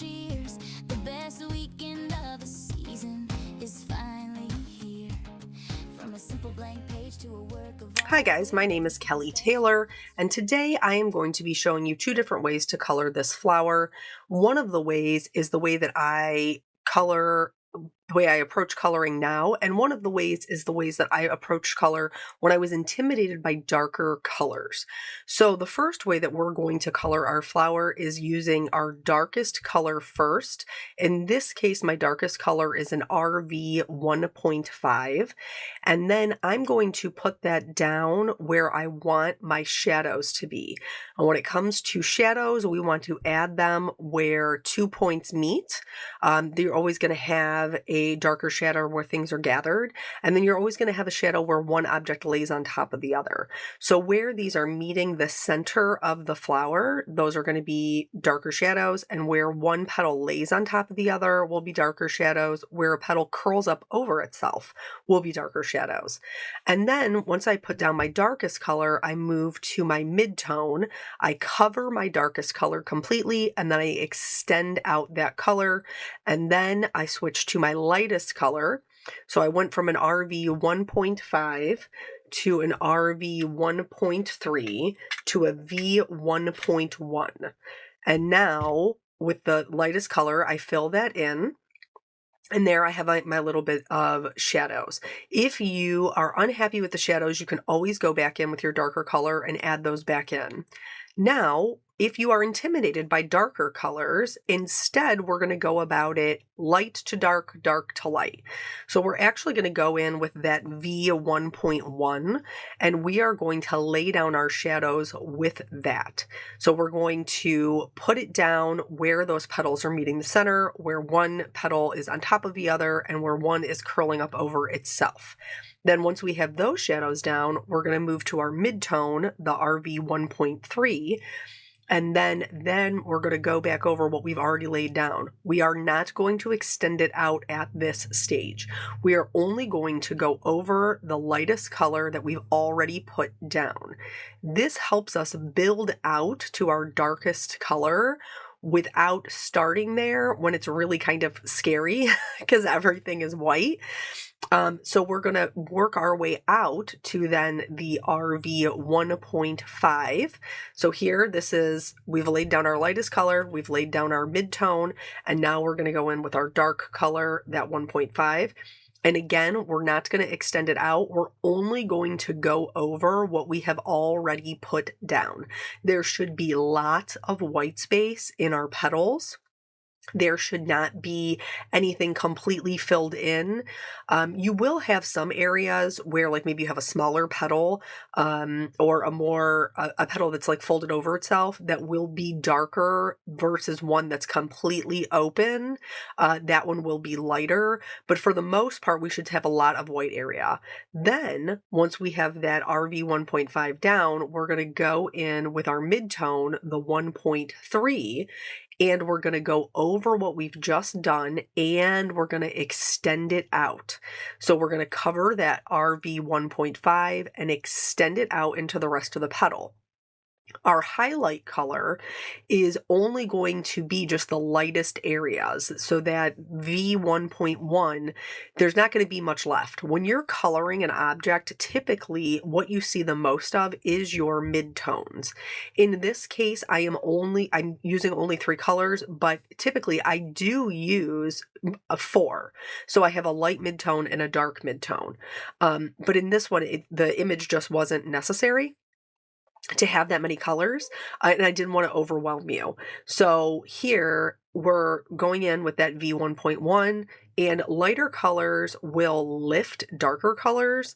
So sometimes that's how they blend in the fibers of the paper. The moisture blends in the fibers of the paper. So sometimes it can lift up our darker colors a little too much. And then here, that's what you see me doing. I'm going back in with that RV 1.5 just to the darkest areas and adding that back in.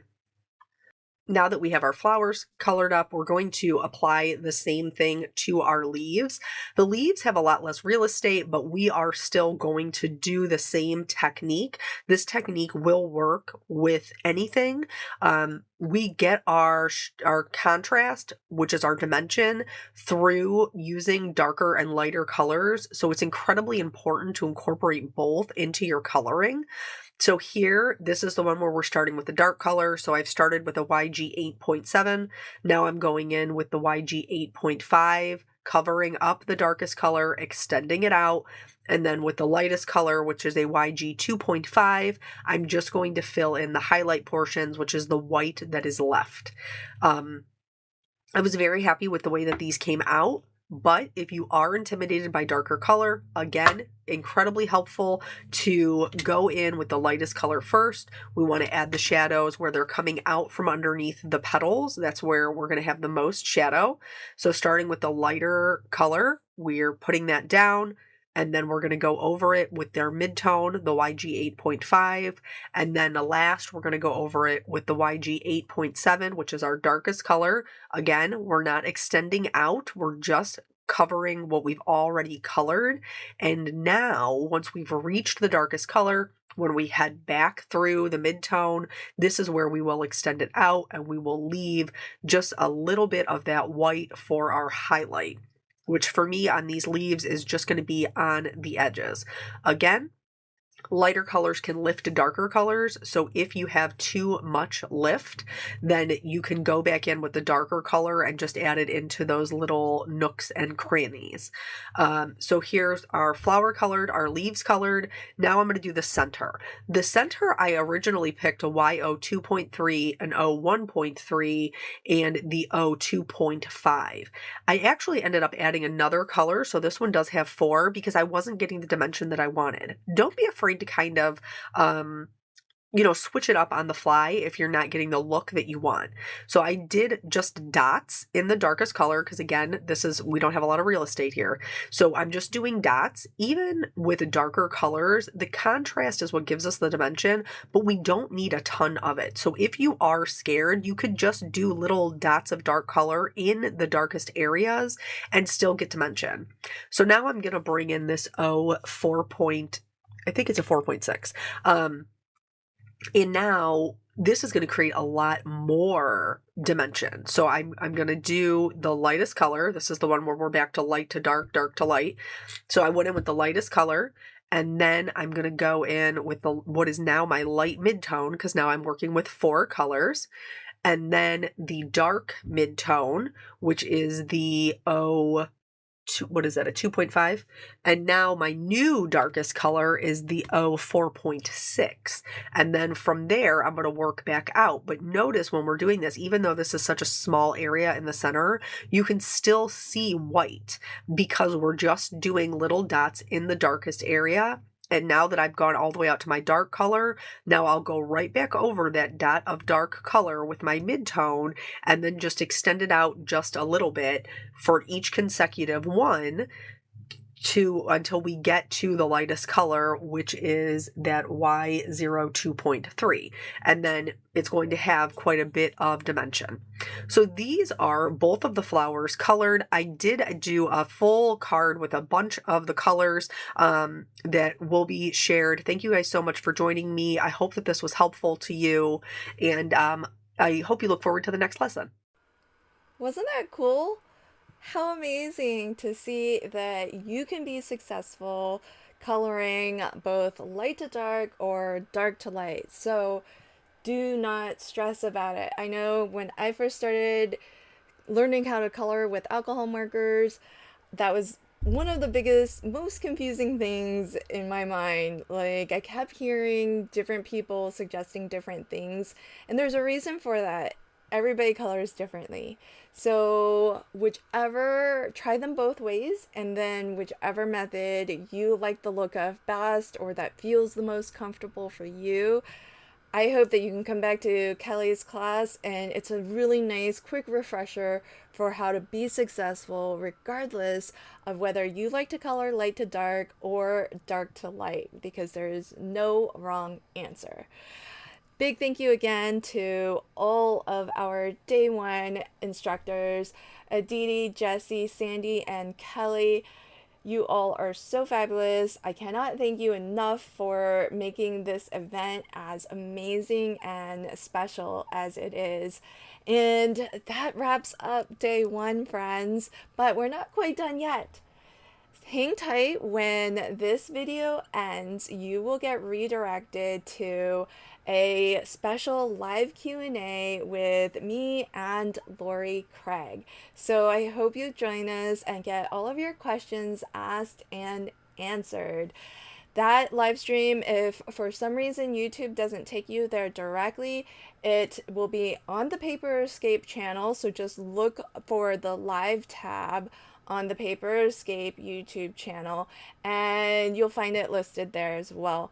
There will also be a playlist with all of this retreat's videos that includes unboxing videos and other fun live crafty parties, and of course our day 1 is completely available for you on the replay.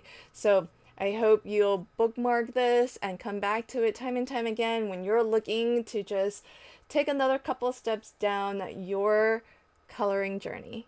See you in a bit for the live Q&A with Lori, friends. Thank you, and until next time, happy crafting and have a fantastic day.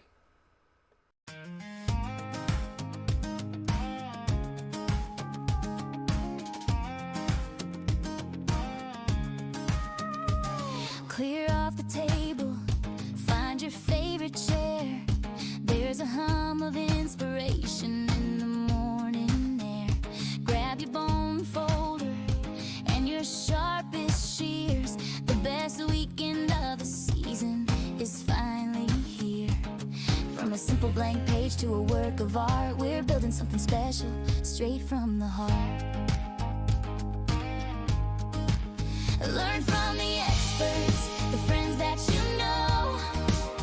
They'll take it step by step, nice and slow. Watch it on YouTube, it's all for free. A front row seat for the whole community. Card making secrets and techniques so new. We're crafting right along with you. It's a paper escape, let's create and celebrate. Come and craft the stress away. We've got live streams every day. Cut full glue and spill the tea. You're invited and it's free. A fun-filled getaway of crafts, laughs and more. It's the paper escape, let your creativity soar. Chat with friends, old and new. Craft along, we're right with you.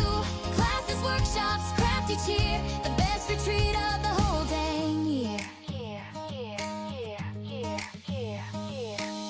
If you want a little more to explore, the bonus ticket opens up the door. An extra day of classes right on your screen, complete with coolest printables you've seen. And for the VIP, the ultimate prize, a box full of beautiful crafty supplies. Stamps, papers, and goodies galore. Everything you love and a whole lot more. It's a paper escape, let's create and celebrate. Stamp and sparkle, learn and play. Inspiration's on the way. Ink it, blend it, share your makes. Add your twist and show us your take. Jump on in, it's your time to shine at the Paper Escape, where we craft and unwind.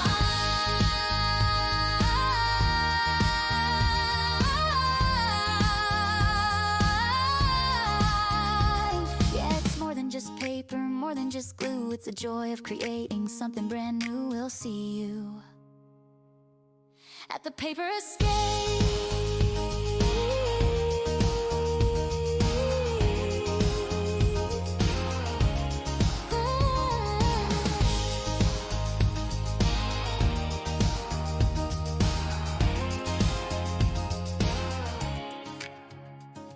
Hello and welcome